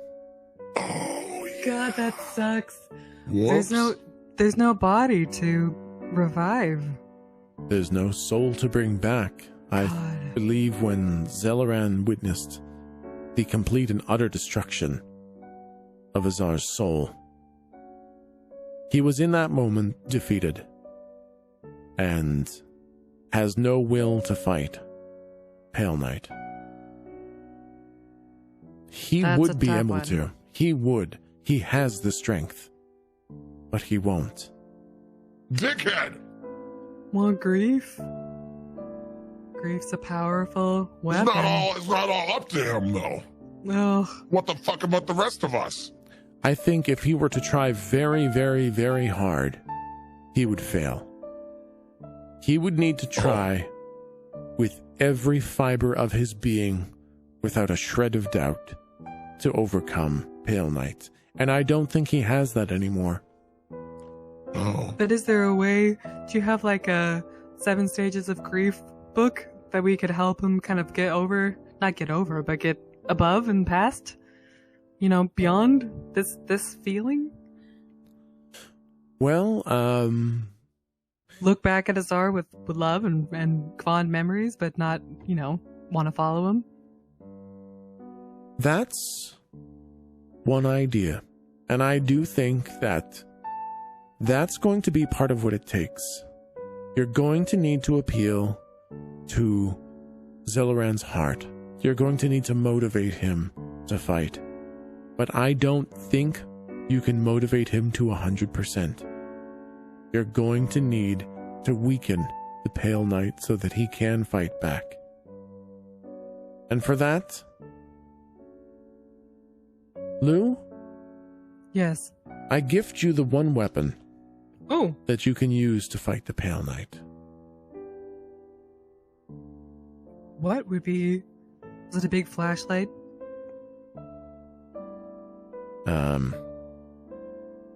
I just sent you a DM on Discord. You cannot say that out loud. Oh, that was close. I really wanted to. I figured genuinely very much. I figured you might want to say that out loud. Yeah, I do really badly. Oh. So And if it has bless in the name, I'm gonna lose. So. Did someone say Thunder Fury? Wow. So Ogma gets up and he walks over to the to you, Lou, on your side of the table, and he says, I gift this to you. This is the one weapon you have against Pale Knight to make all other weapons useful. This is Pale Knight's true name.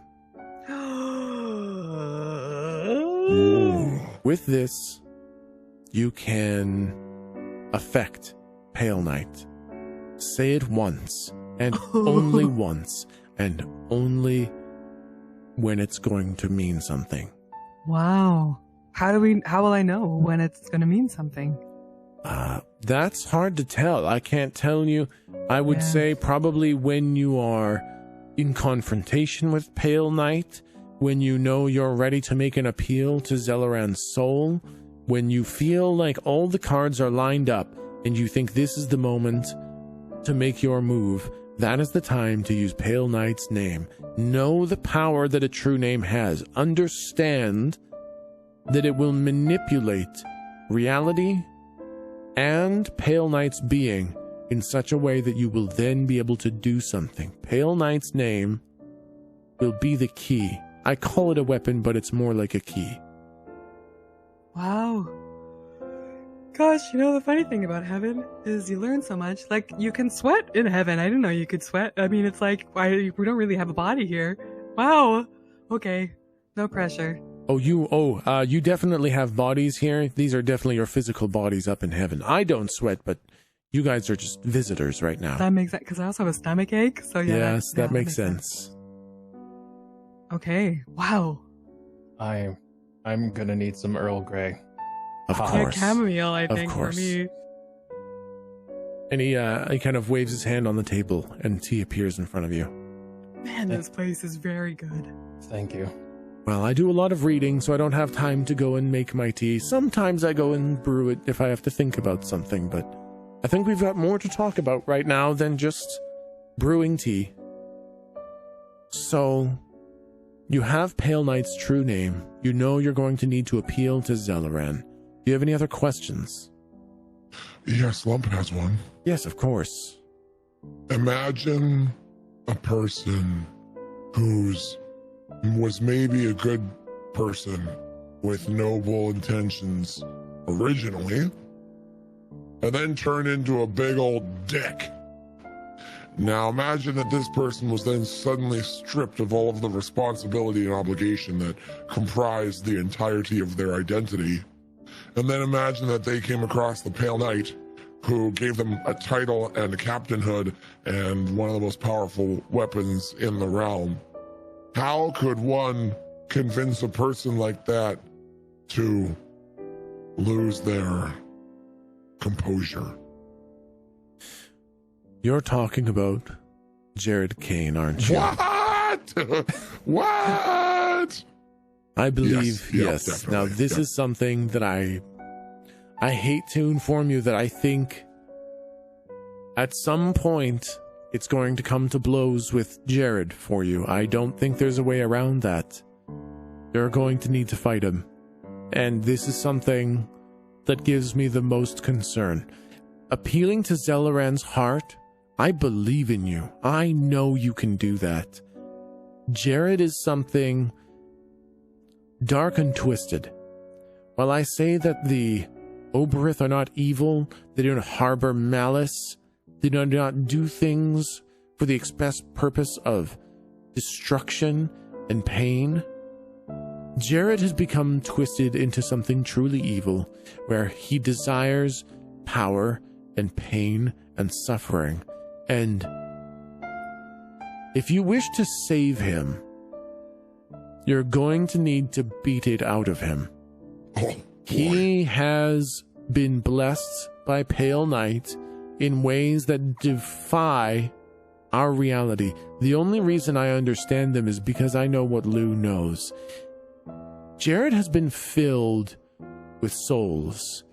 And you see, a body, a being, can sustain one soul, can contain one soul. If you really try, if a god did all they could fit 2 souls in there, maybe a little bit more, a little bit, 2 big souls into one person. But that's about as far as our reality allows. Jared has 13. Oof. 13. He's been filled with 13 souls. And as such, his power is beyond most things. He has broken the rules of our reality. And nothing will stop him short of defeating him. There are 12 additional souls in addition to his in there. And you're going to need to beat out the other 12 souls. Leave him powerless. Break Black Razor if you can. And beat the other 12 souls out of him. If you leave him there and humbled, and you offer him mercy, he may see wisdom in that. He may turn his heart. But he is so damaged, and so twisted, and so full of hate, I don't know that that will work. Okay. So then what could Slump do to set him off then? Sorry, what's the bullet point that Slump deals best with 2-syllable words? Yeah, you know what? Real quick, hey, sorry, I don't mean to interject. Do you have a restroom up here? Is this an emergency? Okay, great, thanks. And then he walks out of the room to go to what he assumes is the restroom because I got shit. Yeah. Fucking habanero sauce. Aren't you a god now? God, shut up! I can't resist it. I bet Ogma's restroom is just all bookshelves of magazines. Oh yes, yeah. I think that's exactly right. It's like the and it's all the really neat ones where it's like how to survive in an apocalypse, Exactly. how to build a tent out of 2 sticks and some grass, what creatures are dangerous and what mushrooms are safe to eat, kind of thing. Exactly. Yeah, that it's got stuff like that. It's got some car magazines in there too, if that's what you're into. I know, right? How to survive the zombie apocalypse kind of thing. It's got some really interesting stuff in there. There we go. And of course it has the Hammacher Schlemmer. Oh, that's important. Yeah, it's got the Hammacher Schlemmer in there, obviously. I want to add to Galdric's title now. Yeah. Ruler of the 7 Hells, teeniest of poops. You know. Just dainty. And he turns and says, is there anything else I can help you with? I mean, I have a question that's not important, but I would just be so upset if I didn't ask you while we were up here. Yes, of course. What is your filing system? Do you go alphabetical? Do you go chronological? Is it Dewey autobiographical? Dewey Decimal? Decibel. Decibel? Yes, it's actually a decibel system. It's how loud the books are. Well, That's that's right, yes. awesome. Knew it. That is so I cool. arrange it by volume. Volume. That's very funny. That's very funny. I'm very glad you're my god. Wait, what does that mean? Slump's never read a book before. Dang, that was good. Well, I do have another question actually. yes, of course. How does it make you feel to know that we're not from this reality? We've been very scared to tell anyone because we're unsure of the consequences, but how do you feel knowing that? It makes me sad in some ways because I believe you're good people, and I would like to think that our plane was worthy of that, but you are heroes from another plane, and I just have to accept that. But it also makes me happy to know that I know so much about our universe, but Yeah. there are so many more that I know nothing about. That's right. Yeah, there's always new books to read and always another page to turn, right? Exactly. And Lou, could I make a request of you, please? Oh, of course. I feel, knowing what you know about your quest, that you will be traveling to all 5 of these so-called inks. That's true. When you're done, could you come back? Yes, and write a book about it? Just let me know everything. Yeah, I will. I absolutely will. That would mean so much to me. And if there's any way that you can also get me a hall pass to the other inks, I know there's a long shot, but if you can get me a hall pass to those so that I can visit them myself, that would mean so much to me. That's interesting. You don't, yeah, well, yes. I mean, I'll ask. I don't know who I'll ask, but I will think about it. I mean, I will work on it and think about it and see if we can do it. Oh my god. Okay. What the fuck was that answer? I just don't know how it's gonna happen. I mean, I don't really know how we're here. That's fair.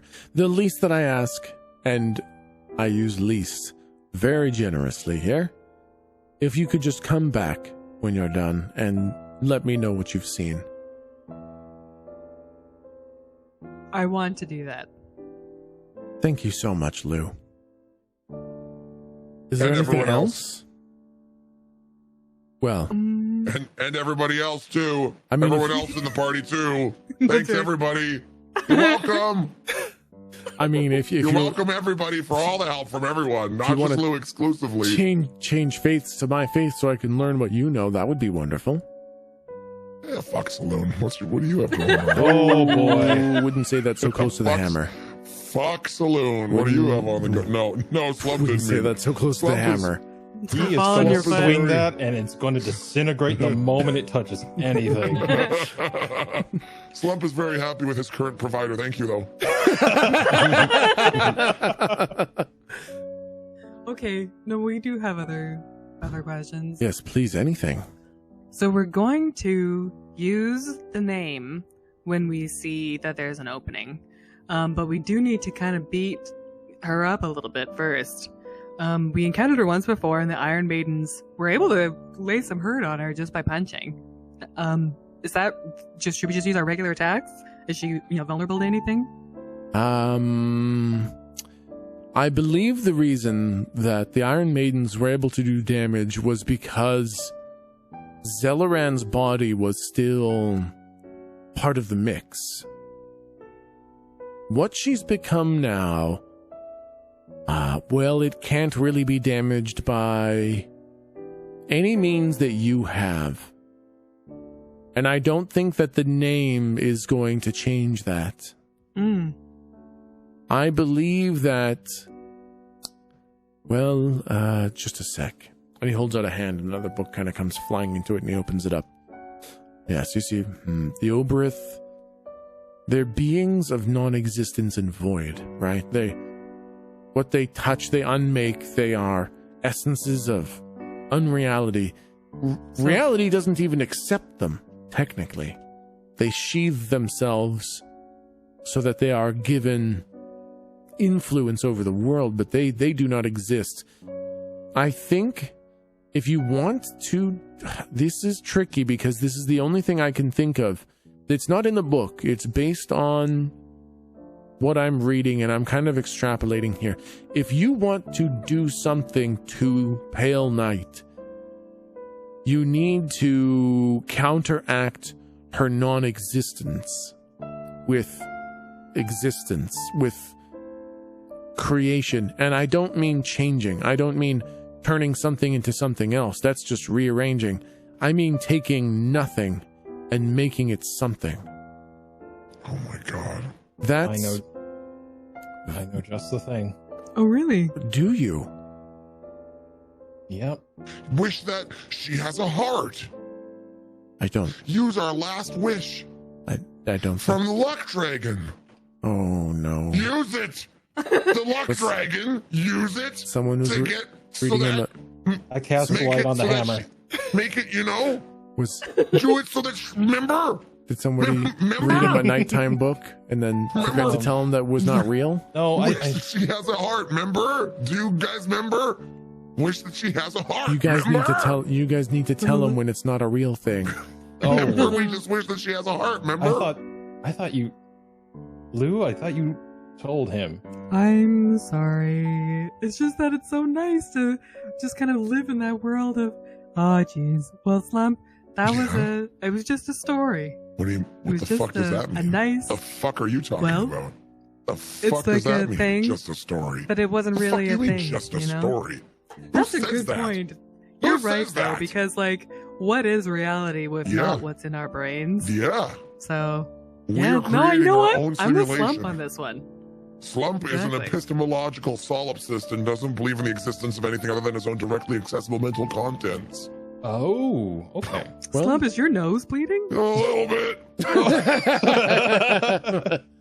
Okay, well, anyways. Well, what I'm basically getting at is that this power that I'm describing doesn't exist. There's nothing that can take nothingness and create something from it. You're right. So, I think what you're going to have to do, the only thing I can think of is you're going to need to pull Zelleran out. His power is the only thing I can think of that can do that or something close to it. If you can create something out of nothing, perhaps with Zelleran's power, that would do something. So you know everything I know. Yes. So you know that before we died in our original green ink bodies. Yes. We were with them. We had an orb that we would use and play with when we were killing time. It was a time-killing orb, basically. Yes. Inside that orb was a coin of immense power. Yes. What if we used that? And then we don't need to go through the whole Zelleran thing because we might not be able to. That would do it, and I think that's a good plan. I do think you need to remove Zelleran from Pale Knight in order to remove his power. I understand that's your quest. Now, if you use that coin, if Zelleran is too weak or too distracted or you cannot wield his power, use the coin, and I believe if you make Pale Knight's body real, that will destroy her. She can't be a being of non-existence if you make her exist. I don't know how that works, but... Okay. Now, I need you to have a plan C. Plan A is to use Zelleran's power. Plan B is to use the coin. We have to find the orb first. We don't know where it is. No, it's... You have it. Yes, you have it. What? I pat my pockets. Yeah, it's in Whoa, there. holy! Hey, look at that! It's like a opposite pickpocket. It's a pick place, pocket place, place pocket. Okay, Yeah. Place pocket.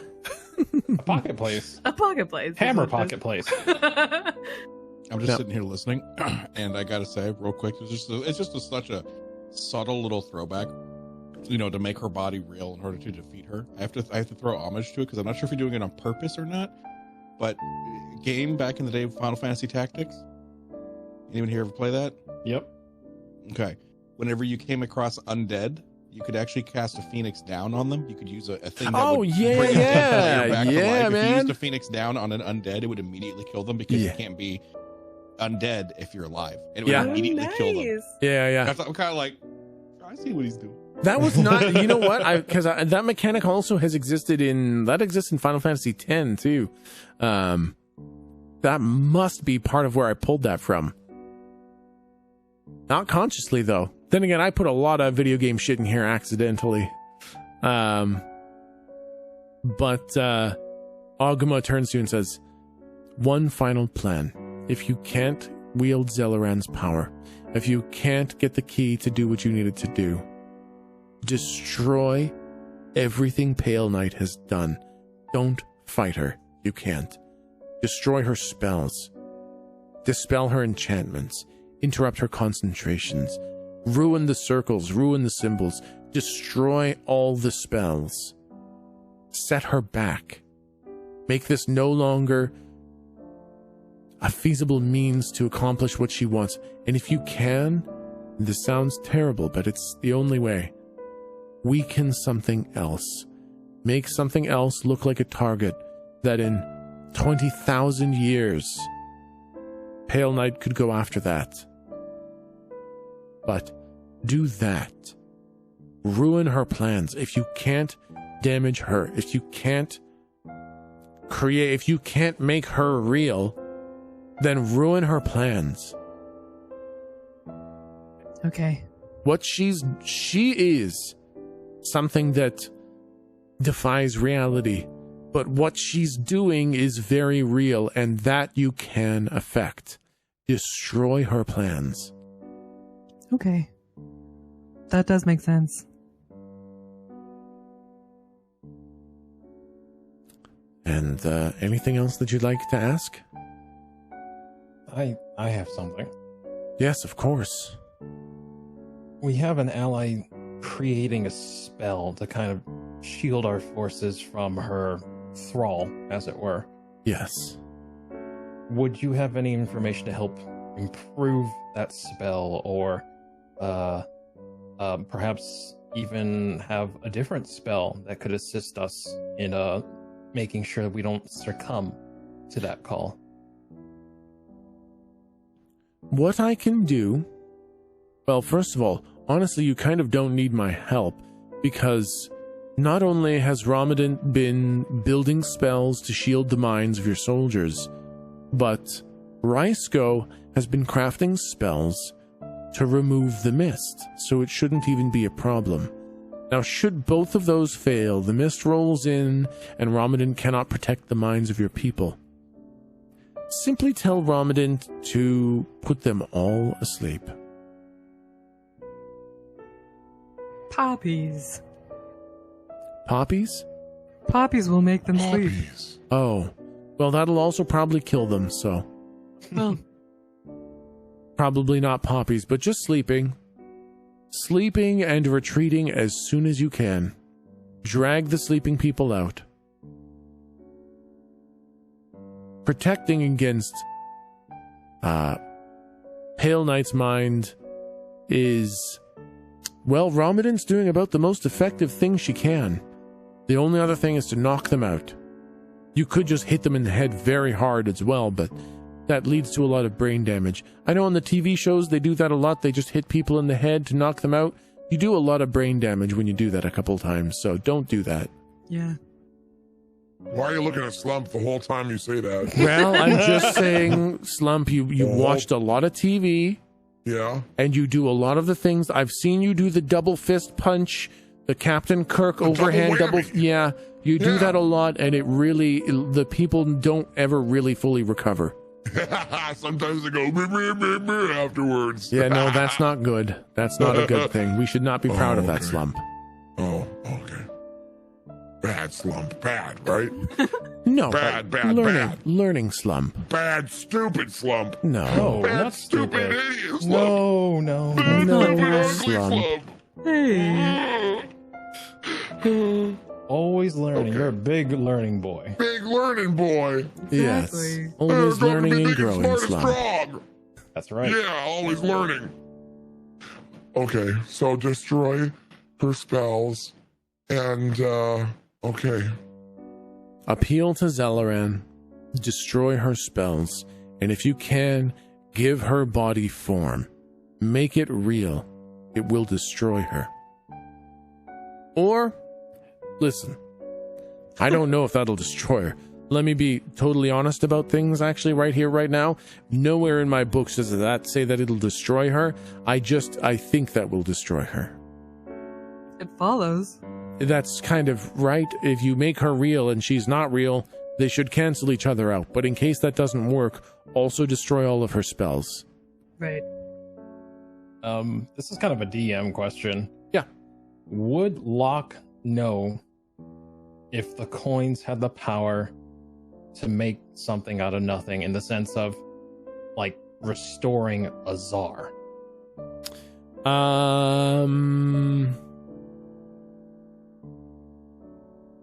Let's see.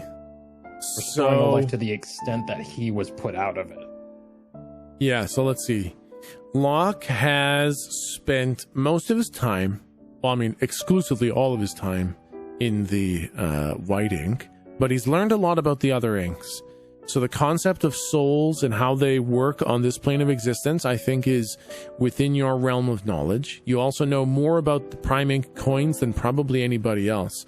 So I would think it's safe to guess that that could work. Why don't you roll plus intelligence, and we'll see just how much you know about it. 15. You feel pretty confident that it would work. The prime ink coins. This would be a spell that you've never cast before. You've never assembled something out of nothing that is a person, but you've done enough weaving of prime ink that you feel like you could do this. So I guess it just depends on what plan we choose. Yeah. We essentially have 2 coins, so One is in the Time Killer Orb. yeah, and one was in Bahamut's Horde. Oh, yes. That's Yeah. right.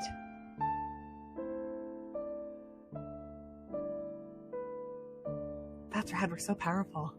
Hey, will we need either of those to get back after this? If we get the key, no. Right, yeah, good point. Okay, that's true.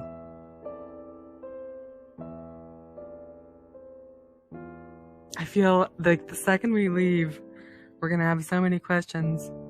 Right? Galdric, how are you feeling? Do you have any thoughts on, or do you think, yeah, what do you think? My asshole's still on fire. What? Okay. Well, I mean, it just seems to me that we gotta get down there, and if I'm getting okay, so we have 3 plans.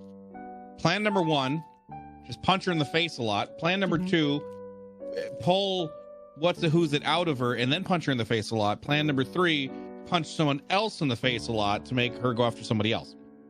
Am I right on this? Is this the plan? Is this the plan? These mints are delicious. I think that that does kind of sum it up. We were going to. I have to bring up I've been writing furiously as we go, of course. I was just yeah, we staring gotta at this get. wall of books. It's good, right? Mm-hmm. Mm-hmm. We gotta mess up her spells. Mm-hmm. We gotta make her real. Mm-hmm. Yeah. I don't know what we would weaken, in order to make her go after that though. Well, if we I pull don't think we'll need to do that. We just need to make her body real. Yeah. But if we do that, we destroy the key. Oh, right. We got to get him out first. Right. Why not just use both of the keys then? Well, that's The coins? yeah, that's basically where we're kind of hung up. It's what do we do with each coin? One to pull out the key, and I forgot his name already. Is that Zanamoran? Zalaran. And Zadaran. then, but what do we do with the second key? Do we make Pale Knight real? Do we bring Azar back? Like, or do we not pull him out with one and just bring back Azar? Maybe that'd be enough to pull him out, so we have another coin.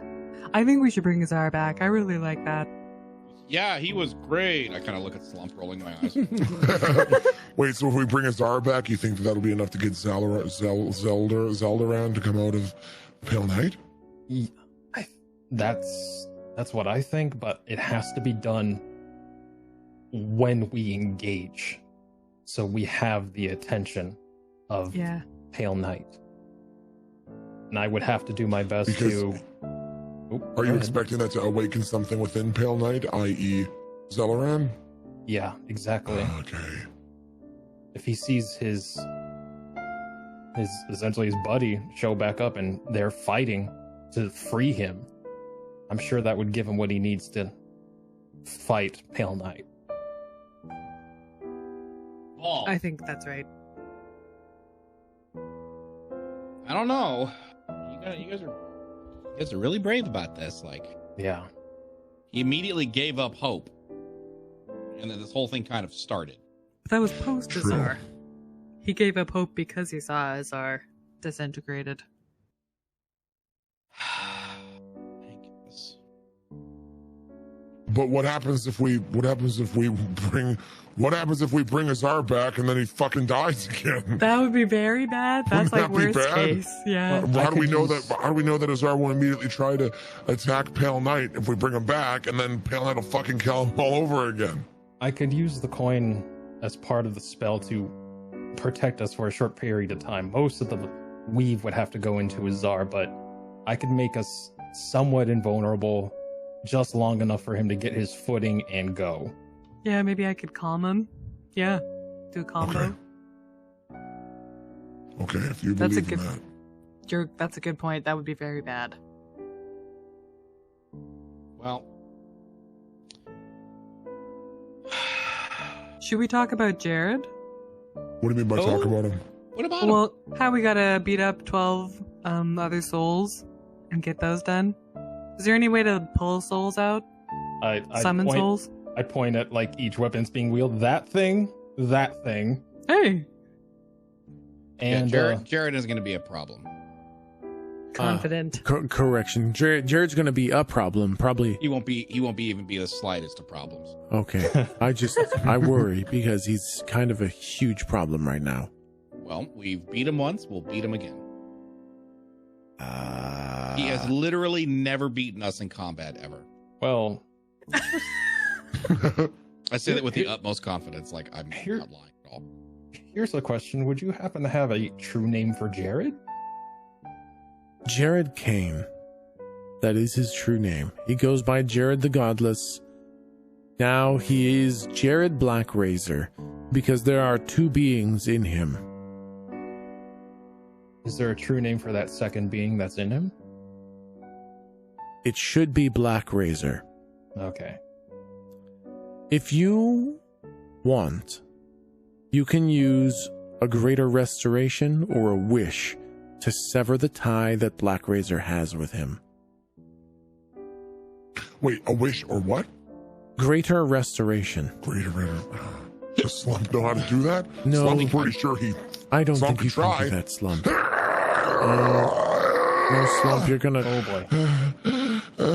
pop a blood vessel in your eyeball. You got this. You can do this. You can do. Oh, There it goes. There Oh, it blood is. vessels. Oh, no. I have greater restoration. I could do that. Oh, If you use that, then the connection between Jared Kane and Blackrazor will be lost. However, he will still have the other souls, and he's still twisted. Basically, if you destroy Blackrazor, You will not destroy the Black Razor that lives in Jared Kane himself. If you sever Black Razor from him, then you need only knock the weapon from his hands. You don't need to destroy it. Wait, so we can just knock it from his hand to sever the connection? If you sever the connection with greater restoration, right, then if you knock the weapon from his hand, he will be just Jared Kane. Okay. With all the souls that Pale Knight has jammed inside of him, but the effect of Black Razor will be gone. Okay. Jared's a huge problem right now. Jared is himself, who's very angry. He's also Black Razor, who's very strong. And he's also 12 more souls inside. It's a very big problem. What is the safest way for us to try to equivocate that power, ideally without consuming souls ourselves? Because that's kind of fucked.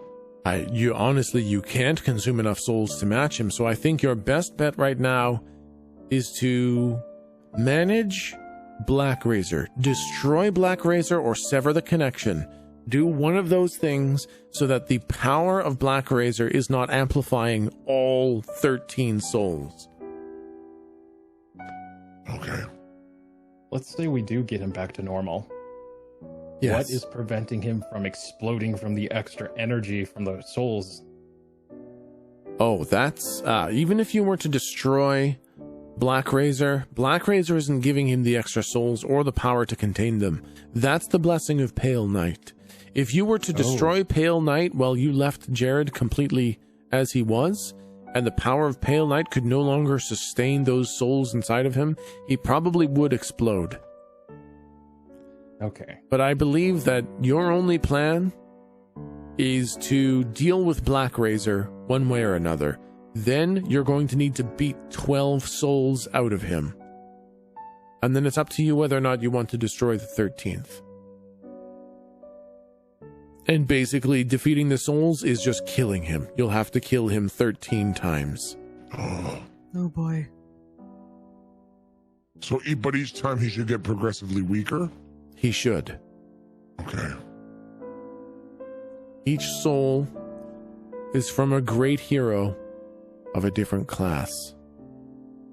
He has a bard, a barbarian, a cleric, a druid, a fighter, a monk, a paladin, a ranger, a rogue, a sorcerer, a warlock, and a wizard in there. Oh my god. Each He's time, gonna have plus 20 to everything. he's got one of everything, and when you kill one, he will lose the power of that soul. Do you have any recommendation on which ones we should prioritize?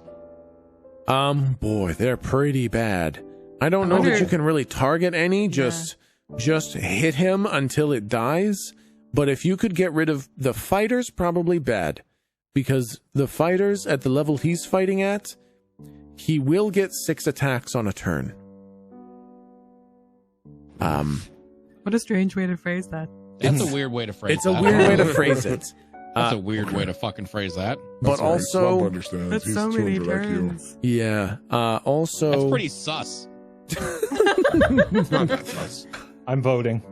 No, we don't have enough information yet. Also as a bard, he does have power word kill, which just kills you instantly when he says it. So that one's also With pretty a fucking bad. word? Yes. Can you teach us to say a fucking word that kills him instantly? It's a spell that only bards can learn at the 20th level of power, which is another weird a way to word really that. weird way to say that. I know it's a really weird way to say word that. one. It's not like The when they fuck turn does that 20. mean? I don't know. It's weird, but basically only bards of extraordinary power can learn this, and it kills instantly. So that's a bad one. Yeah, that's decidedly pretty bad. But also, the monk within him can use the quivering palm technique that also just kills you instantly. You know, sometimes I feel like there's too much knowledge. Yeah, for you such a thing see, as because Slump is a pretty simple guy. Slump has a hammer. If this guy can touch Slump once and he dies, or say a word and he dies, what the hell can Slump do? Well, you know what? Actually, Slump, you've raised a good point. I believe with the power that you've amassed, with the armies you've put together, the powers you've accumulated, it's going to be a battle of attrition. There's no nice way to say this. Jared is going to kill you. Oh. And he's probably going to kill you multiple times. How? Oh boy. It is going to be on you to help each other and get up over and over. You will need to kill the 13 souls inside of Jared before he kills all 5 of you together, all 4 of you together. I don't know why I counted myself in there. I'm not going to be there. Are you going to be dying too? Can you come on? I'm not too? going to be there. You're dying as well? Okay. No. So you're going to need to help each other, pick each other up, protect each other, and keep hitting him.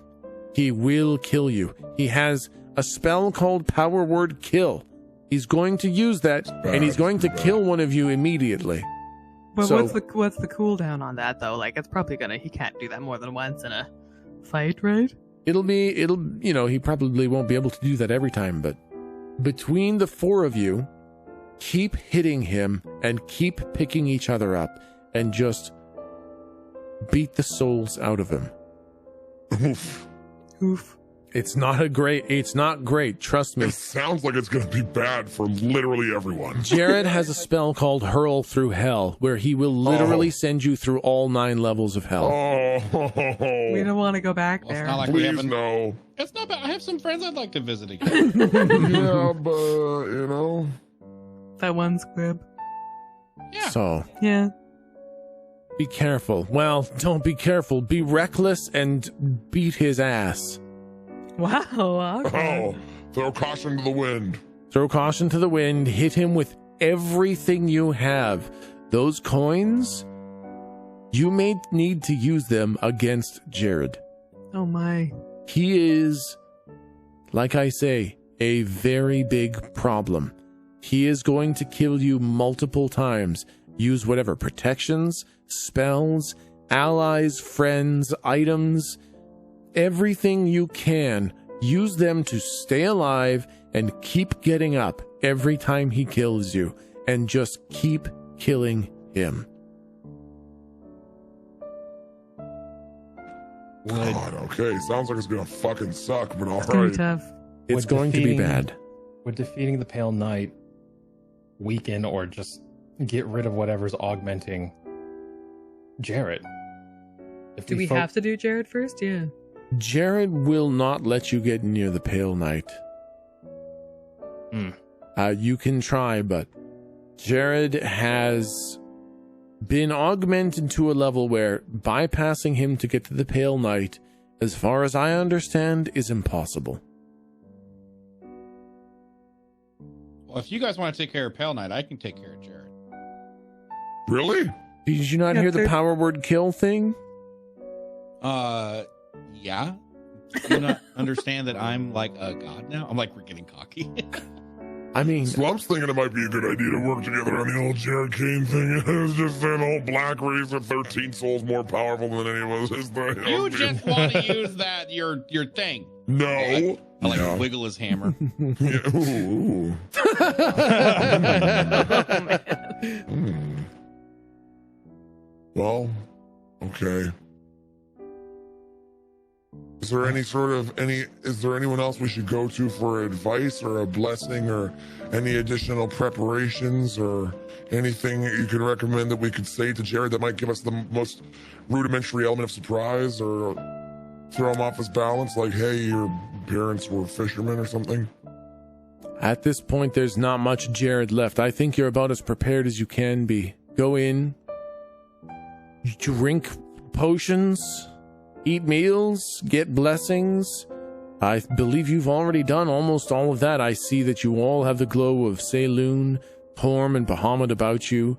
Thank you. I think you're about as ready as you can be. It's just going to be a very, very tough fight. All right. Is there anything that because you kind of knew we were coming, is there anything that you wanted to tell us that you haven't told us? You were like, oh man, I gotta remember to tell them this. Just in case. I think the only thing that I really want to tell you is that I believe in you. I think you can do Ooh. this. And that's why you're going to join us, right? I kind of already have. Oh, okay, cool. Yes. Thank you. I think you can do this. Just remember, you have the coins, remember your blessings, and fight together. I think you can do this. I know you can do this. And I think that's all. That's all I can really offer you. Also, please do also remember the name, Lou. That's super duper duper important. Oh, I got it. It's No, don't say that. Just zip the lips until the time comes, because that's a one-shot deal. Oh boy. Yeah, don't say it at the I'm wrong time, or nervous everything's kind of just ruined. That's fine. I don't think it'll be any No kind of pressure. problem. Yeah. Yeah, that's fine. I think it's gonna be okay. Well, if there's anything else, feel free to finish your tea and look any books that you'd like to look at, but you probably should get going sometime quite quickly. Does time not like slow down here? No, that's only the seven Oh. heavens. Oh my Oh. gosh. Oh my god! It's been hours. Yes. Uh-oh. Okay, we should probably leave. Does Get anyone out else of your want? hair. Yeah. I do have questions, but this takes precedence, so we need to get going. All right. If you ever have a question, please don't hesitate to ask. And come back sometime. Can I do an aside question as we're leaving? Yeah, if we're leaving? absolutely. Yeah, you guys kind of all get up from the table. You begin walking back. Second. Through the what?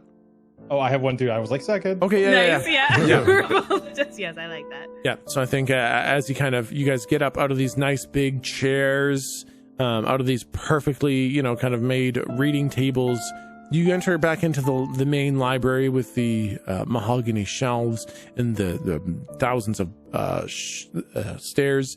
And so Lou, what would you like to ask? I say, Some months ago, I was praying in the library in Rena, and I had this experience as if there was a hand on my shoulder. Does that happen sometimes when praying to you? Oh, Lou. That has a little bit to do with your true name. Well, I'm Lou. Oh, I mean Lucille, but no one calls me Lucille. Lucille? Wait, is it? Lucille. No. Your name is Lou. And when he says that, you do feel like somebody picked up a marionette string. Hmm. And all I can tell you is that hand had to do a lot with your true name. Wow. I mean, okay. It sounds like that's what I should know right now. To be fair, I can't answer much more because you don't know and I don't know. Oh, sure. But I can tell you that sensation that you had, because I know what that sensation was, that has to do with your true name. Well, when I come back, I'll tell you all about it. Please do. And, Vincent? I think as this conversation between Lou and Ogma continues, you kind of see like kind of not dejected, but Vincent kind of decides like resigns in a thought in his head. Yeah. And he says, how come I can see my home outside?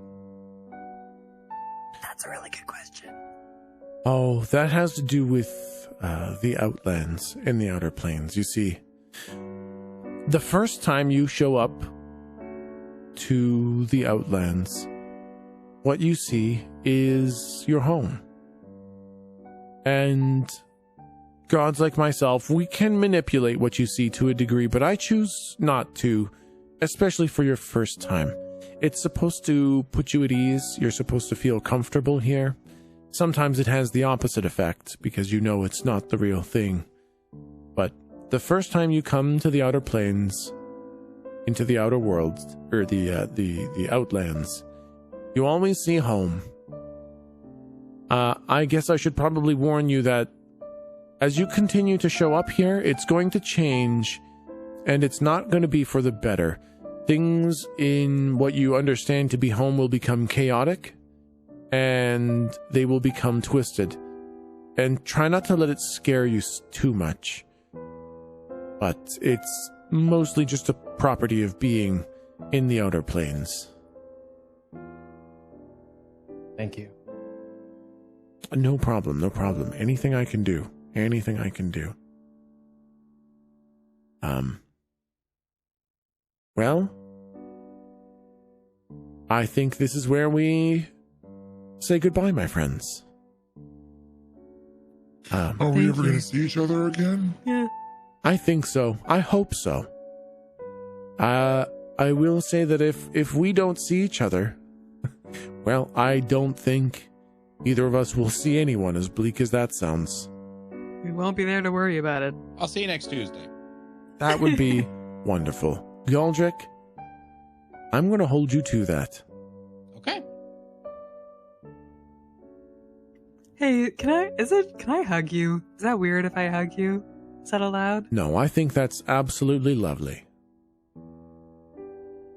Lou hugs him. Yeah, it's a big old hug. He's not a very muscular man, but he's not necessarily like chubby either. He's kind of a thin man, but he's got a good hug. Got a good hug in him. He's got a good hug in him, exactly. Well, he's God. Exactly, and he's your god too, so it really is something special. Thank you. Thank you. All right, we'll go save the mortal realm while you sit big here deal. and faff about. Okay, thank you, Slump. Thank you, Slump. Slump likes this one. What does Slump get from you if he switches from Saloon? I'm gonna be honest, Slump. You're not gonna get really anything from me, and you're probably gonna get a whole lot of shit from Saloon. Slump, you've been changing gods almost every week. And hey, listen, they're starting to get tired of it, to be honest. Why are there so goddamn many of you if you're supposed to stick with one? Can't you offer a brochure? Here's what you get from this one. Here's what you get from this one, you know? Well, you fair. can just go to the churches and ask. It's just... Well, that's work. Okay, Slump, a little bit of it has to be on you, Slump. I know. Some of it has to be on you. Sucks. I'm sorry. But yes, some of the work has to be on your end, Slump. Okay. All right.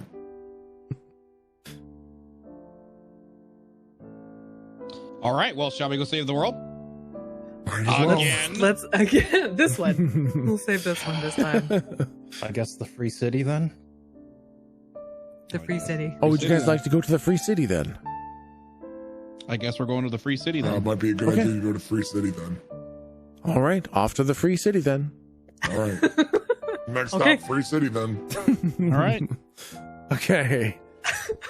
Thank you. It's the sound of traveling through space. Exactly. Thank you. Appreciated. And you guys arrive back in the free city. Then. In the free city then. And you do hear the armies thundering outside as they are preparing. Now, to expedite things, you guys just tell me when you guys would like to go and how you would like to do it. In rough terms, I will take over the assembling and moving out kind of thing. You don't need to go to each different place and tell the different people and blah, blah, blah. You just guys kind of tell me what the plan is and when you'd like to go, and I'll just kind of put things into motion. Then how will we stall? Is there? Can I roll like an insight check to see if there's something that Slump maybe should have considered but hasn't? Yeah, absolutely. Yeah, go ahead and roll plus wisdom.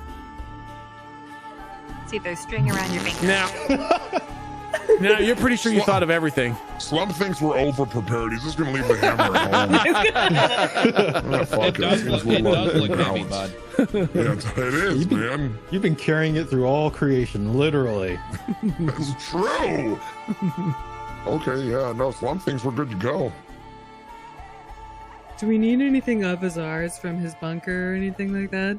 I have all. How does your coin work?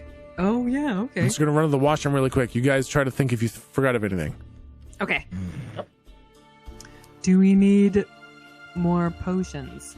Do we have potions? If we're gonna die repeatedly, I'd say that'd be great. Resurrection potion? That's a thing, Yeah, right? resurrection.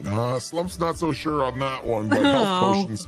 Maybe we'll stop in and buy and stock up on some health potions and just see what other potions are available. Yeah, I just have one. Maybe there's like set your face on fire potion. Right. That would be good. Or some Res other scrolls. kind of potion. Res scrolls, yep. Nice. Red scrolls would be good. Yeah, definitely.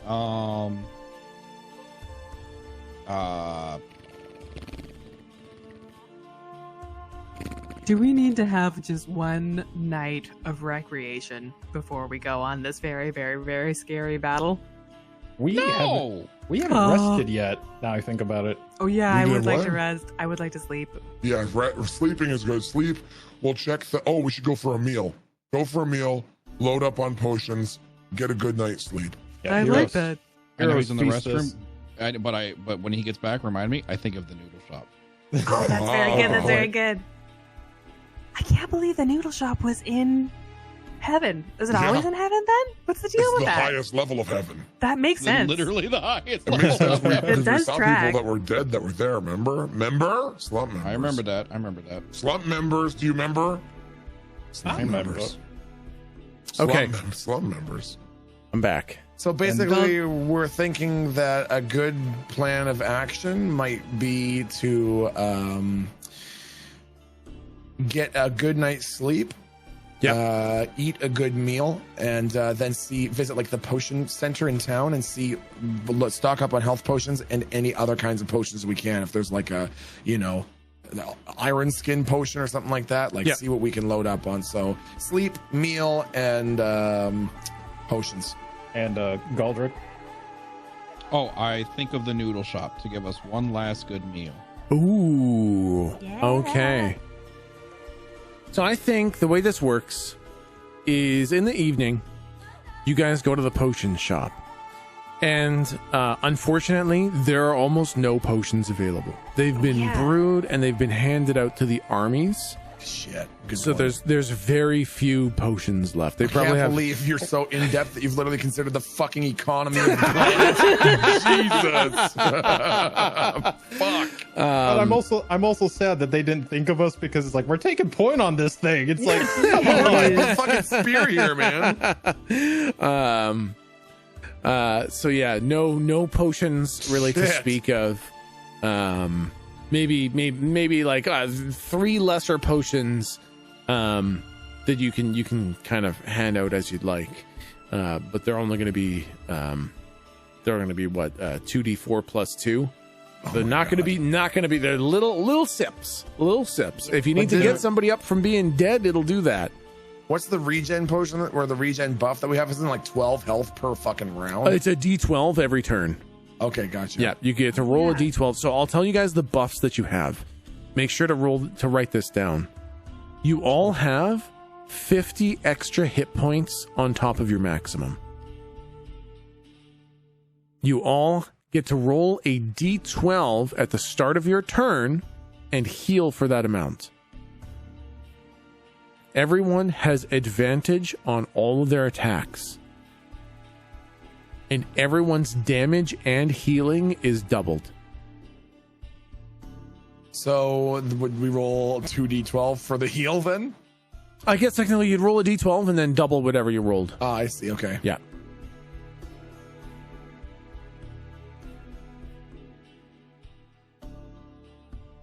Okay, excellent. Thank you. Yeah. So those are the buffs that you're rolling with. I 100% did not have a notepad up for that, so I'm gonna need to copy somebody's notes after class. Here, That's okay. I got it. I'll throw it into the Discord too. Hep. Nice. Boop. There you go. You can just copy pasta that.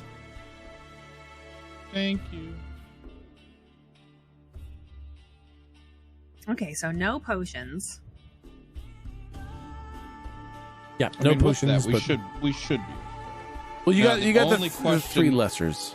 So the only question I have, and choose your words carefully with this, because as much as I want you to say yes, Yeah. I feel like it would break things, but Yep. also, do our buffs persist beyond death? Oh my god. Oh, like if Jared kills you and you come back. Yeah, Yeah. because you mentioned we're going to die a lot, so I have a feeling we will get knocked down a lot. Will our buffs persist through death? Yes, they will. Okay. Yep. When Jared knocks you down, when he uses power word kill and you just go blep, you'll pop back up with those buffs. It's kind of like the gods are consistently providing those buffs. It wasn't like a one-time blessing. That's good. And your Sounds entire good. armies have that too. Every single soldier in all of your allied armies all have that.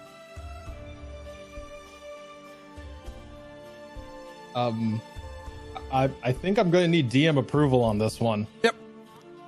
So my class allows me to charge an item with a spell. Yep.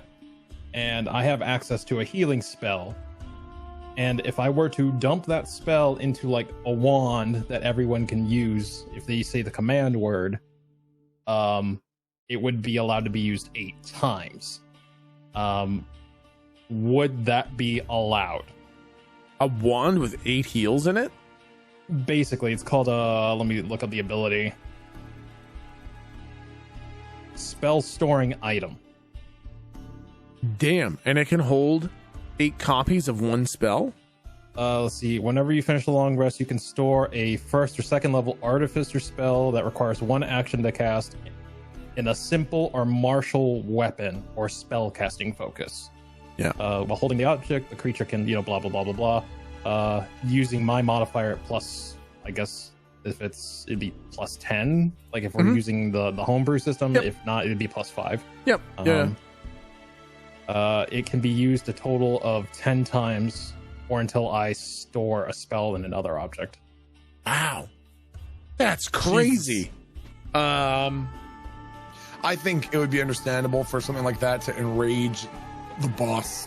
Like a boss of this magnitude to just fucking kill, smash into a million pieces, murder us.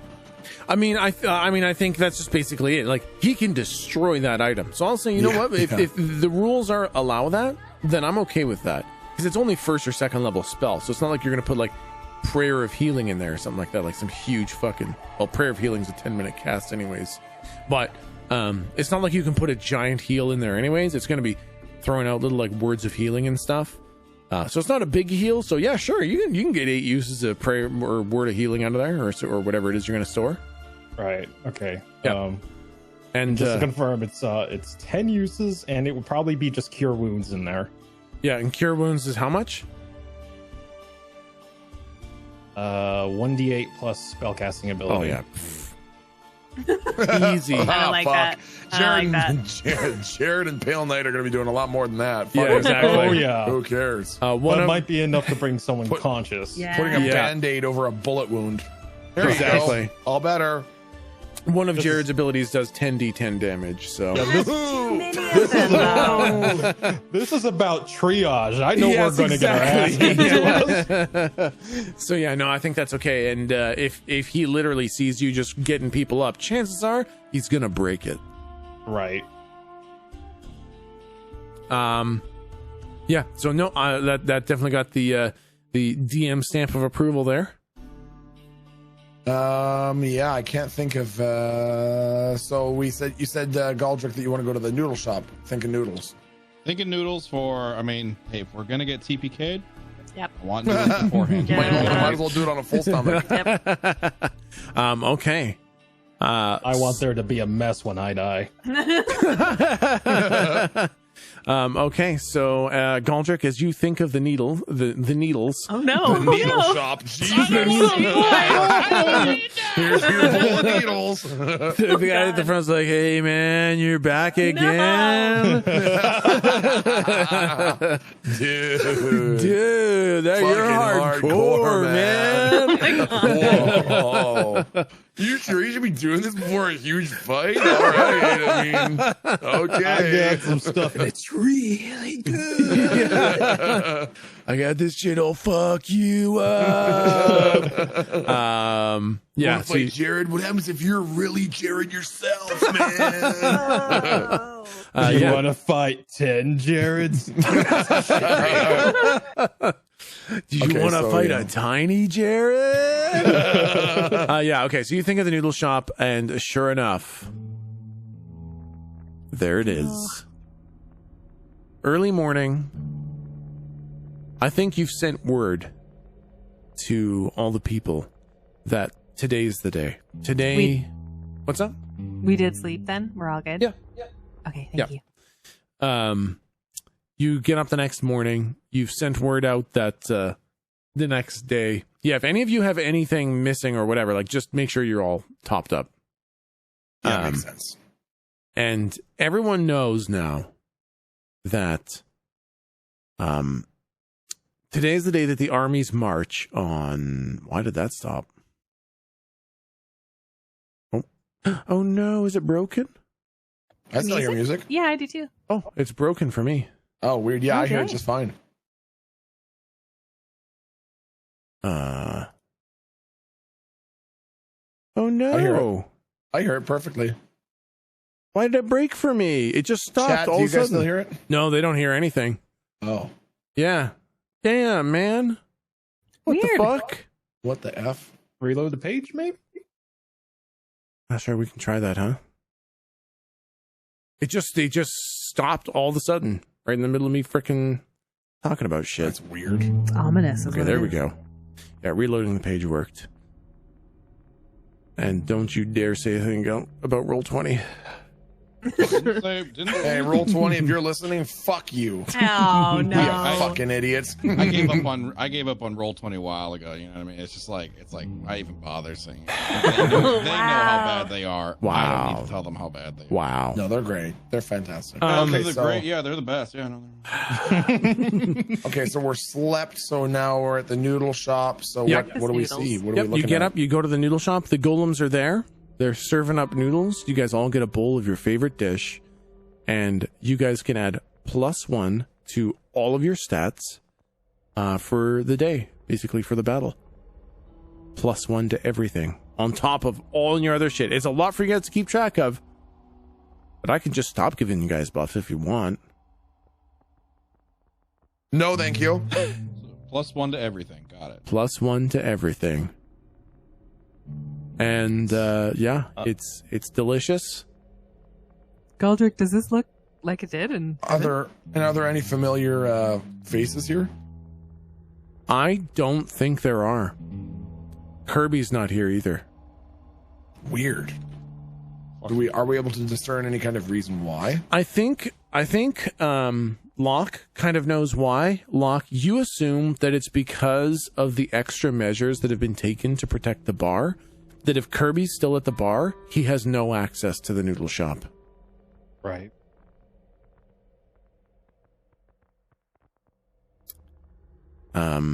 Yeah. I don't like, is that like no one has said anything, so Locke, Yeah. to me these are inside thoughts that people are having, so Yeah, Totally, exactly. yeah. Yeah.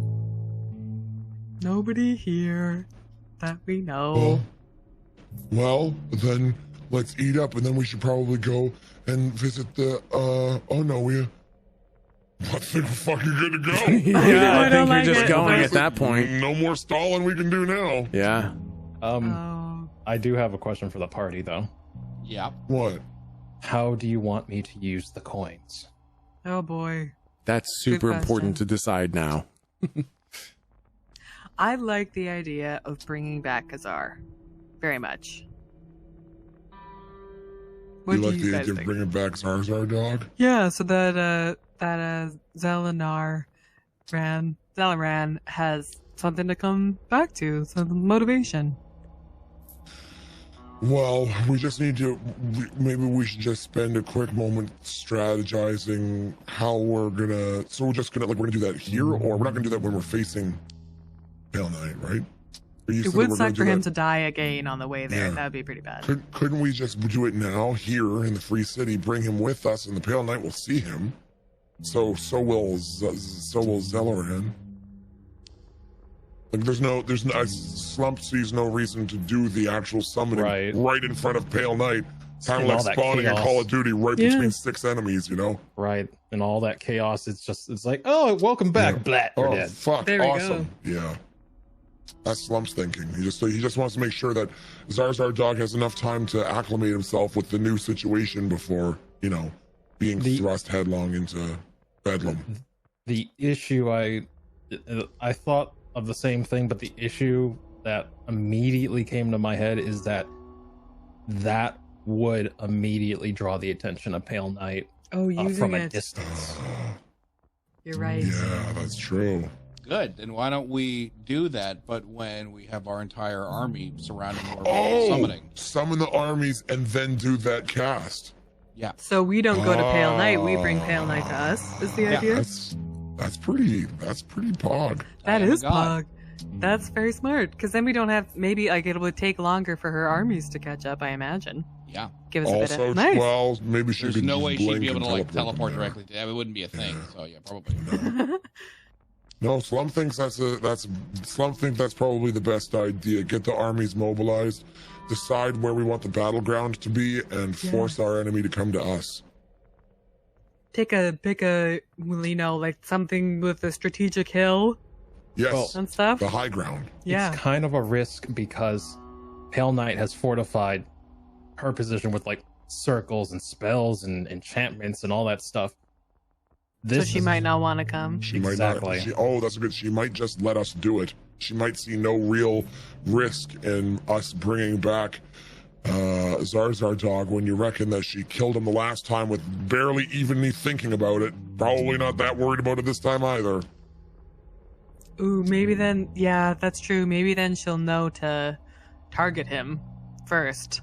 Right. Well, if we brought him here, and that move was not seen as overly threatening, then we could warn him and say, she's probably going to target you, so fucking watch out, idiot. Don't let what happened last time happen again, all over again.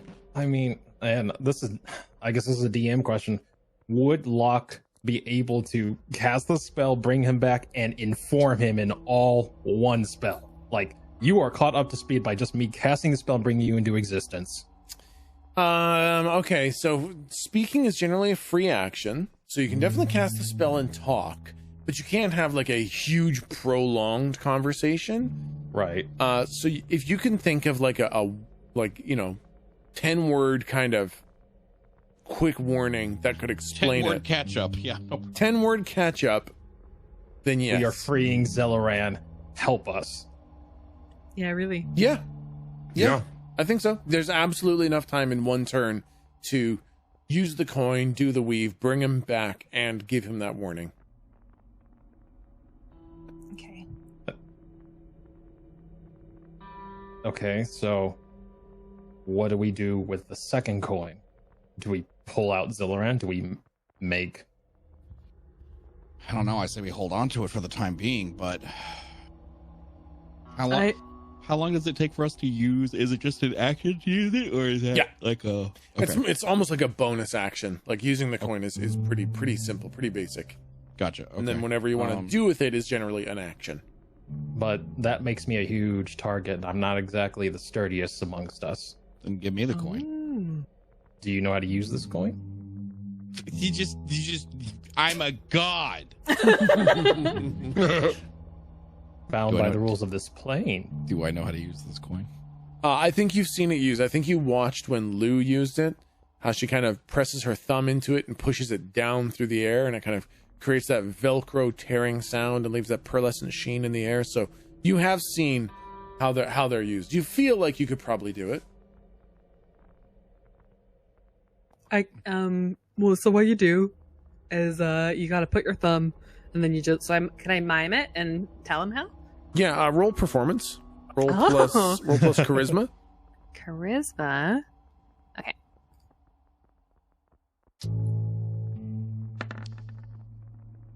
Mm. 16. Yeah, you do a pretty fucking good job. I mean, it's a pretty simple action, but you catch all the nuance. Could have gone poorly. So that's Exactly. Yep. No, you do it. I mean, if Galdric wants the coin, I will override the time killer box and give him the other one. Yeah, let's definitely split them up so that. Yeah, I like that. Yep. Yeah. Okay. I think splitting them up would be a good idea. Probably, yeah. Okay. Yep. Overriding the time killer orb is easy enough. You were part of the construction of this. You understand its overrides. You were part of the construction of this? Yeah. Pulls out the orb. Orb, wake up. What? Orb. Is Mr. Locke fucking crazy? He's talking to an orb. Pops open and the mirror pops up and you see yourself in the mirror, Locke. Override command. Locke. Omega 1153 red. And the You should have guessed that. I don't even know. and the I Locke. said 1132. Fuck! No, the lack of it. Slump said also. And the lock in the mirror just kind of gives you a wink, vanishes, the box pops open, and there's the coin. Here you go. You made this. Yeah, me and Lou. How did you? What happened? Wait, did you tell us this already? Yeah, in the house. Oh, sorry. That's okay. We've been through a lot. It's been a I lot to get it. process this past while. Okay. I feel like there was something else. Well, we were gonna go to the noodle house and the noodle shack for food. We were gonna get a full night's sleep, and we're gonna get potions. We got the 3 potions to divide amongst us, and now we've decided we're sort of getting together a game plan for when we're gonna bring back Azar. What else is there to do? Can I just do a quick check on Avolos? Or, yeah, I said that not in character. Okay. I just want to scroll through the ink. Make sure your eyes don't explode. What? That's true. Yeah, as you scroll through all the ink colors, no Volos hanging around. Well, no Volley dog yet. No Voldy dog, okay. I think he might show up as soon as Pale Knight is dealt with. Do we need to plan for that? We should Good warn. point. We should warn the troops of a second threat that may appear during this. God, I hope he doesn't. Can we get away in time? We'll need Zalaran's essence, his power. Do you think he'll just give it up? Maybe. He did before. Yeah. Well, nothing to Nothing it but to do it. Yep. Yeah. So I imagine I'm trying to think, like, have we decided where we want to have the actual battle? Like, are we just going to do it right outside the free city? What's the surrounding area around the free city? What's the landscape look like? It's basically there's a large patch of beaten dirt around the city itself. Okay. And then beyond that is a big old savanna all the way around. And the savannah is pretty clear. Pretty clear. A couple trees here and there, but mostly just grasslands. Okay. Yeah, I think that makes it like so the way that I'm envisioning it being very much like the battle at the gates of Mordor. Yeah. When all the armies were sort of standing there, I imagine it being kind of like that. We'd be standing sort of out in front of an open space and getting ready for the possible appearance of the Pale Knight when we summon Azar. Yep. Or Jared, possibly. Should we take it away from the city so it doesn't get damaged? Well, yeah, that's not a bad idea. Even But just it might be, slightly. but it might be good to be like, close that way. So if we wanted to, come inside and take a nap, that'd be nice, That is a good point.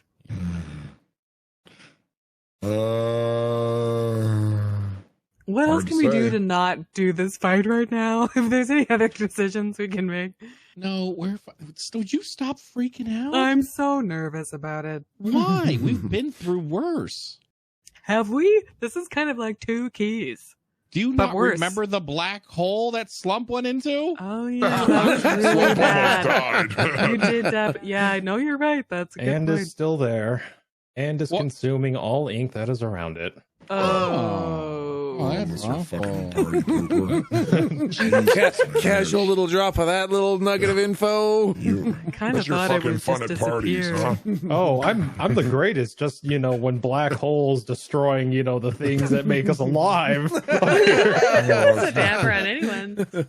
But it's not destroying us right now, right? So fuck them.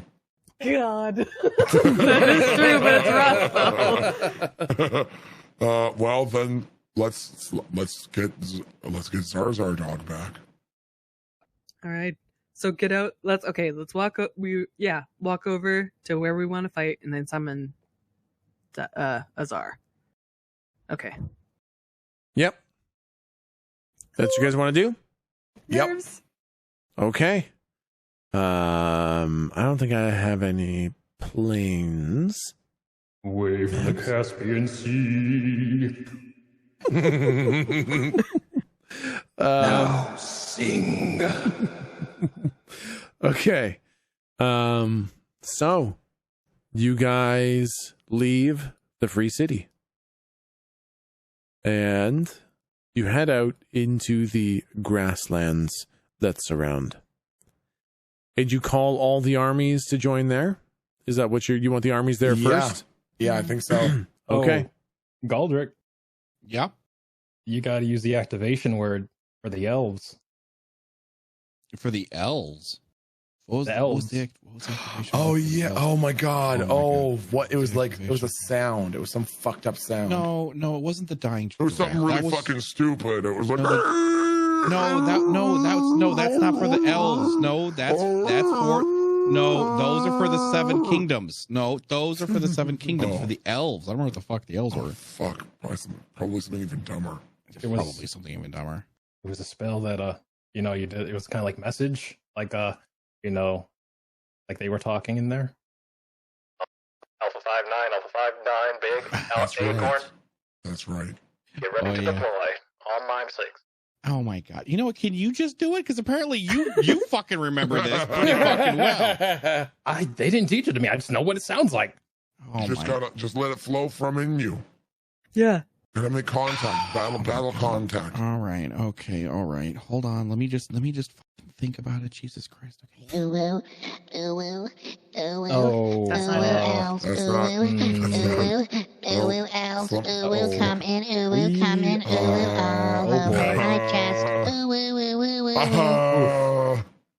Message received.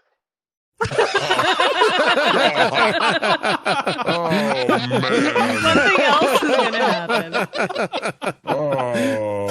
The Pale Knight has been eavesdropping on our radio communications. Oh boy. Yeah. Just hear them coming from the distance. Ooh, woo. Coming. Ooh, woo. Ooh, woo. Stabbing. Ooh. Oh my god, they know the song. Crap. That's it. Okay. So I will say you guys call all of the mortal armies to meet you in the surrounding area around the free city. Oh shit, we didn't talk to Fiona. She's think- just coming. Yeah. Okay. She'll know. You did get the idea that Fiona would understand Yeah, when the battle yeah. happened. Yeah, very fair. And you see all of the armies march into place. It takes the better part of a day for them all to show up. But the clerics and holy knights of Hayland show up. The battle wizards, sorcerers, and enchanted foot soldiers of Izo show up. The overwhelming mounted cavalry and trained infantry from the free city show up, and you are surrounded by tens of thousands of soldiers, blessed, enchanted, and trained to the point where they are the most deadly force this planet has ever seen. What would you guys like to do now? Give that coin a squeeze. I begin casting. Oh, what? No, no, no, no, no, no, no, no, no, no, no. Something else. Not quite yet. All right. I want to. I would like On your to. order, my lord. I would like to.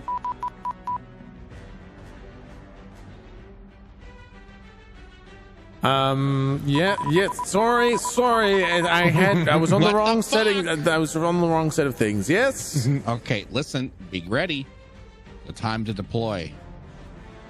The dings is ready. All right. Not yet. But when I call for it, you unleash the hell that is the dings. Oh, yes, they're ready, and they've got their little parachutes on. How many you got? We've got 1,000 buildings. 1,000? Hell has 1,000,000. You brought 1,000? Okay, show me any one demon that's more annoying than a building. What about fighting prowess? You didn't say you wanted fighting buildings. I haven't. Yes, they need to fight. What the fuck do you think I need to I thought you wanted them to annoy. I built you 1,000 annoying buildings. Oh my god. Okay, all right, fine. Find any weapons we have. Arm them with forks and knives if you have to. I don't care. Just give them something to stab shit with. All right, they're really only trained in annoying. You weren't clear enough with the instructions. Okay, wait. Hold on. Yes? Hold on. I have an idea. Hold on. Yes. Can you get... Okay, I'm going to need you to grow out their nails. Can you grow out their nails for me? I can. I got an extra inch on them. Is that enough? That's more than... They're clawing each other now. That's perfect. That's fine. They'll be fine with that. Now I need you to give them each a chalkboard before deployment. Oh God. Are you sure this is going to annoy the enemies? It'll serve as a distraction if none. Can do, Master Galdric. Oh boy. Oh no. Okay, see, this is actually gonna be really good. All right, listen, they can take a punch, right? They can take a punch. Exactly one, yes. Oh my fucking god! You didn't say you wanted combat dings. The worst army ever. You didn't say you wanted combat dings. I built you 1,000 of our most annoying buildings. I dropped them all on their head once before I took them out of the package. Okay, listen, you're gonna need to do one of two things for me before this happens, okay? Yes. And you're gonna have about 10 minutes. Call all the other butlers. I don't give a shit what you have to do, okay? Okay. You have one of two options. You can either, one, make it so they can take more than one punch, or two, make it so they can stab something. I need them to be somewhat useful in either category. I will do what I can, but I make no promises. Oh my god. I'm gonna call someone who's competent. I'll call you back. And then I want to contact Bahamut, but I just want to say we're getting ready to begin. Prepare the armies. And you get the message that he's already on the move. Good. I go from like holding the bridge of my nose in like frustration to like giving the most heroic of nods to like Bahamut. Like, yeah, good. Yeah. You might want to stay here after.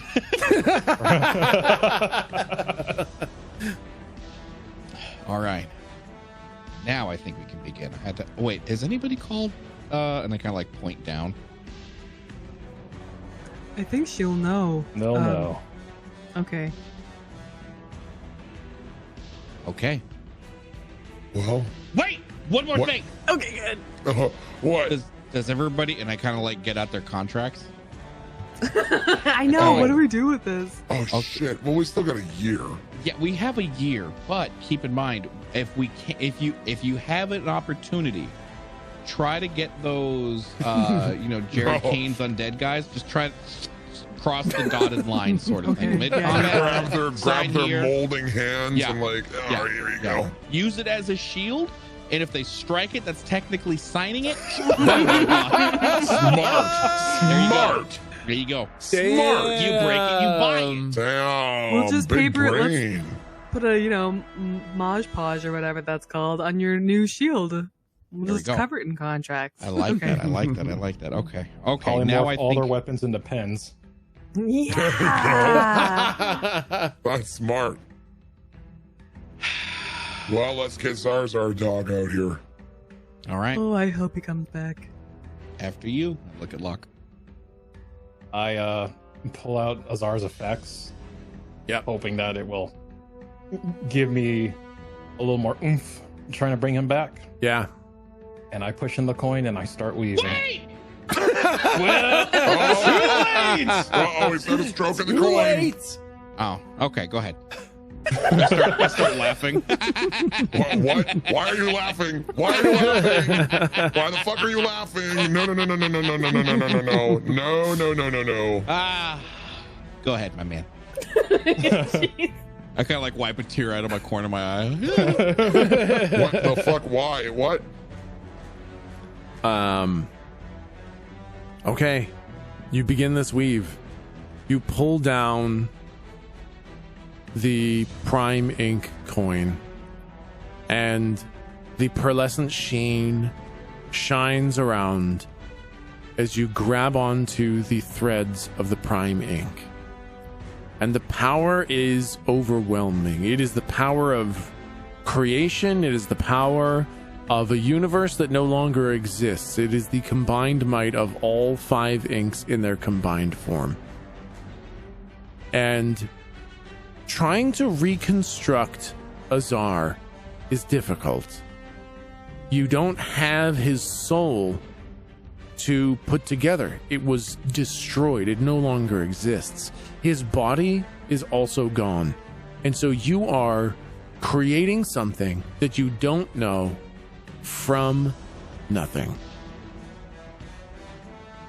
Locke, I would like you to roll plus intelligence. And I'd like you to roll at advantage because you're using his personal effects.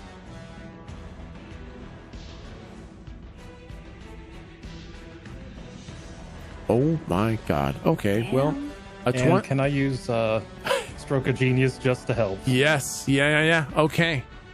With a 27 plus 4, 31. I think you're able to piece it together.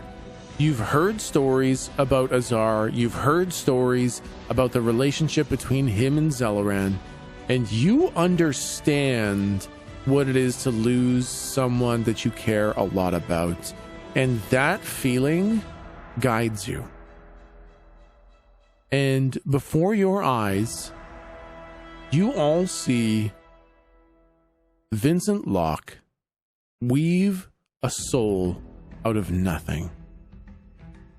And then around the soul, a body is formed within the armor that Azar had lost. And after only a few short moments, you all see Azar as he was before he was destroyed.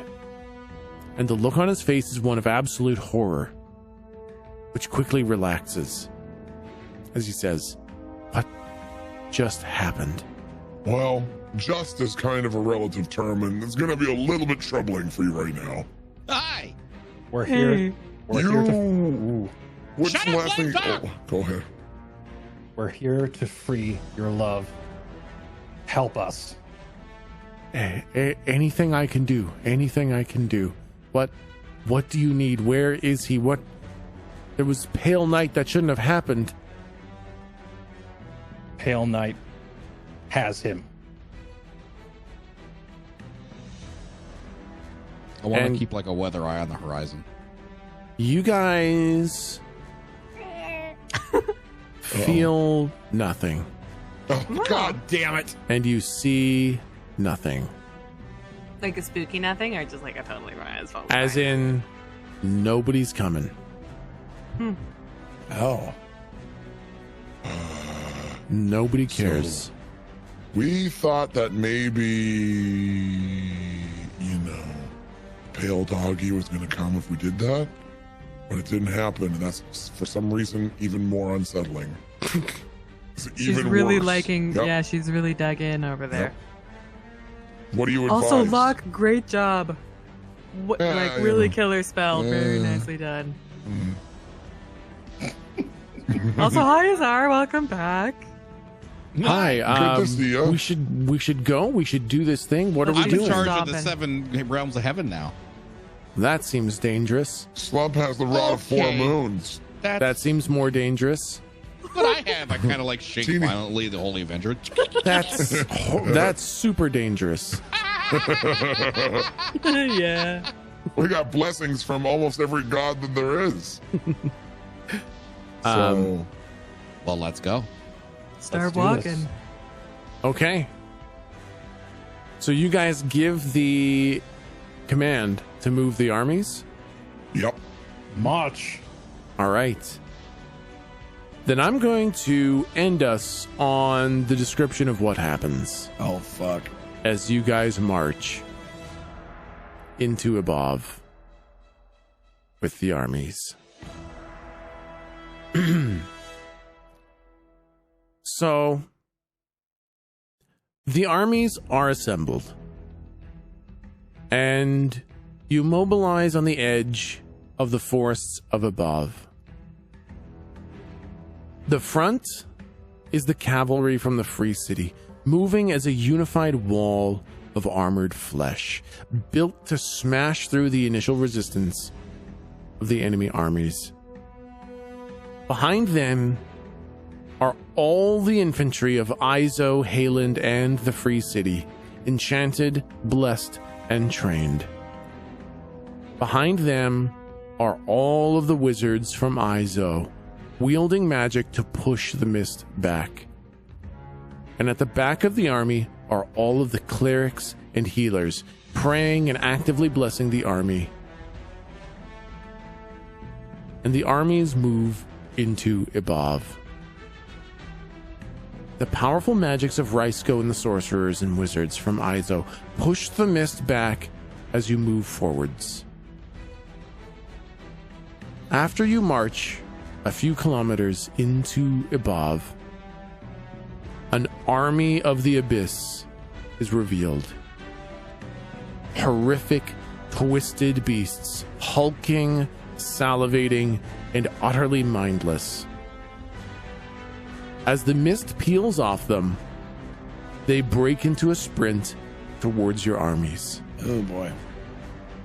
A horn is sounded at the back. Ramadan signals for the cavalry to charge. The line of horses moves as a single unit, crashing through the line of abyss monstrosities. A second horn blows, and the infantry break into formations, picking apart the hordes of abyss creatures. The mist continues to roll back behind the armies. And then you see something that makes your heart sink. Baelors, Glabrazu, Meriliths, Yochlals. These are the lieutenants and generals of the armies of the Abyss, beings of incredible power, and they charge for the attack, and they begin cleaving through the ranks of your army. The clerics try their best to heal and revive those who fall, but the forces of the Abyss become overwhelming. And that's when you hear a howl, and you see thousands of werewolves come tearing out of the forest, Saloon's chosen. They join battle and begin to turn the tide. It becomes a near standstill as every abyss monster that dies take an equal force from your armies. And as the armies seem to dwindle and resupply in equal measure, you see the skies darken. There is a horrific smell of sulfur that fills your nose, and the air heats up. There is a screech of demons and devils that fills the air as massive red portals open in the sky. And the armies of hell arrive, raining thousands upon thousands of demons onto the abyss monsters. Fire, blood, and terror streak through like a hellish blade, cleaving the army of the abyss. The tide sways heavily in your favor. The Baylors and Yocklaws are now being torn down, and your army presses forward, killing 5 for every 1 death sustained. And that's when the mist rolls back far enough to reveal Nazaro itself in the inverted funnel that Pale Night has created.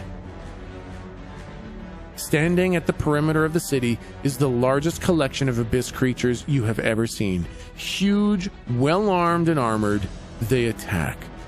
More importantly, and impossibly more impactful, are the Malam Ghul. 100 Malam Ghul seem to be an unstoppable force. They do not fall.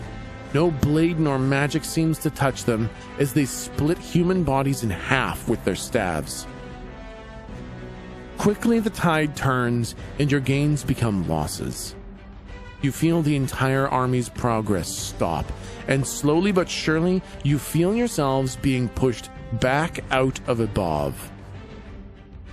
The mist rolls back in and you lose sight of the funnel of souls. You feel the creeping sensation of defeat. Then there's a single peal of thunder, a rolling roar from the skies. It deafens everything, and the sounds of battle seem to stop. Then you hear the beating of wings. Hundreds, no, thousands of wings. From the mists they come, from the skies, massive, filled with fury, scales shining like metal in the heavens. Gold, bronze, silver, iron, and the largest of all, platinum.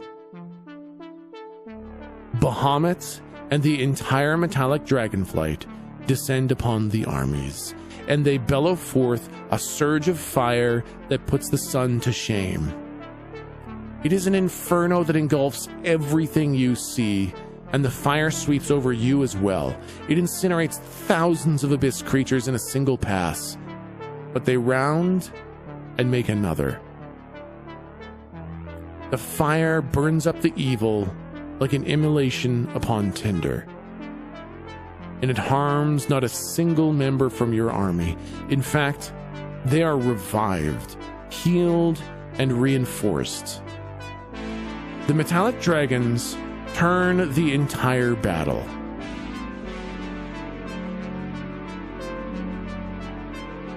But then, this battle that has turned so many times back and forth turns for a final time.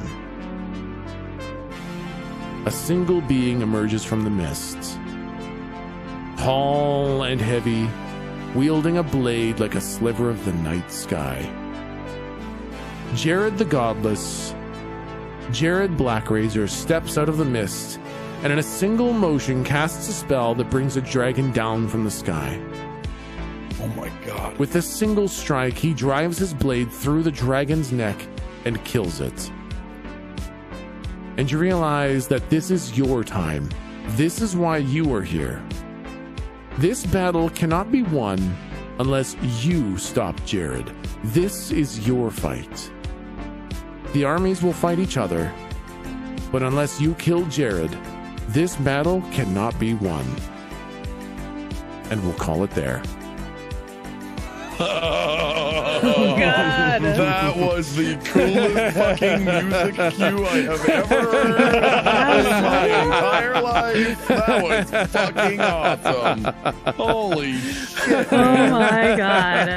Holy fuck. I feel like I'm gearing up for a fucking Dragon Ball Z episode. Man. Oh my god. I'm feeling pumped. I think we can do this. Dude, that got I me think we fucking can do fired this. up. Holy shit. I feel like a superhero, man. Yeah, man. Fuck. Wow. I got the shivers on that one. That was fucking crazy. Oh my god. I can't wait. So next time, guys, you guys are going to start with the fight against yes. Jared Blackrazor. And Fuck yes. I warned you guys a little bit, and I'm going to warn you again that the fight is going to be very intense. Jared is terrifyingly powerful. You have the power of the gods at your disposal. You have items, buffs, blessings, you have tips and tricks, you have everything you can. And Jared is going to kill some of you, probably multiple times. So you guys are going to need to, it's just going to be a battle to destroy his souls and weaken him down. And don't get discouraged when you get knocked down. Just keep getting up and keep hammering him, because it's going to be a very intense fight, and it's going to be fucking epic. So guys, we're going to jump in next time with the fight against Jared Blackrazor. Oh, fucking can't wait, man. Holy shit. Awesome. Oh, So- fuck yeah. yeah. So this is going to happen this is going to happen a week from next Friday, right? Because I'm not here next Friday. You? Are you not I'm here totally next Friday? I'm fucking with you. Okay. That was so good earlier. Motherfucker. I was already disappointed. I was like, fucking man. awesome. Okay, wow, awesome. What a fucking episode. Dude, Shit, that guys, ending, man. it is That is all the most coming to a head, intense man. ending. Holy shit, man. Oh, You're fuck. great. I can't fucking wait. It's been a while since we've been kind of at this level of the campaign, so things are Yeah. fucking intense as hell, guys. yeah. Fuck yeah. Awesome. Thank you guys so much. Same time Yeah. next week, guys. See you guys See next ya. week. Yeah. Take Love care. you. Bye, thank you. Bye.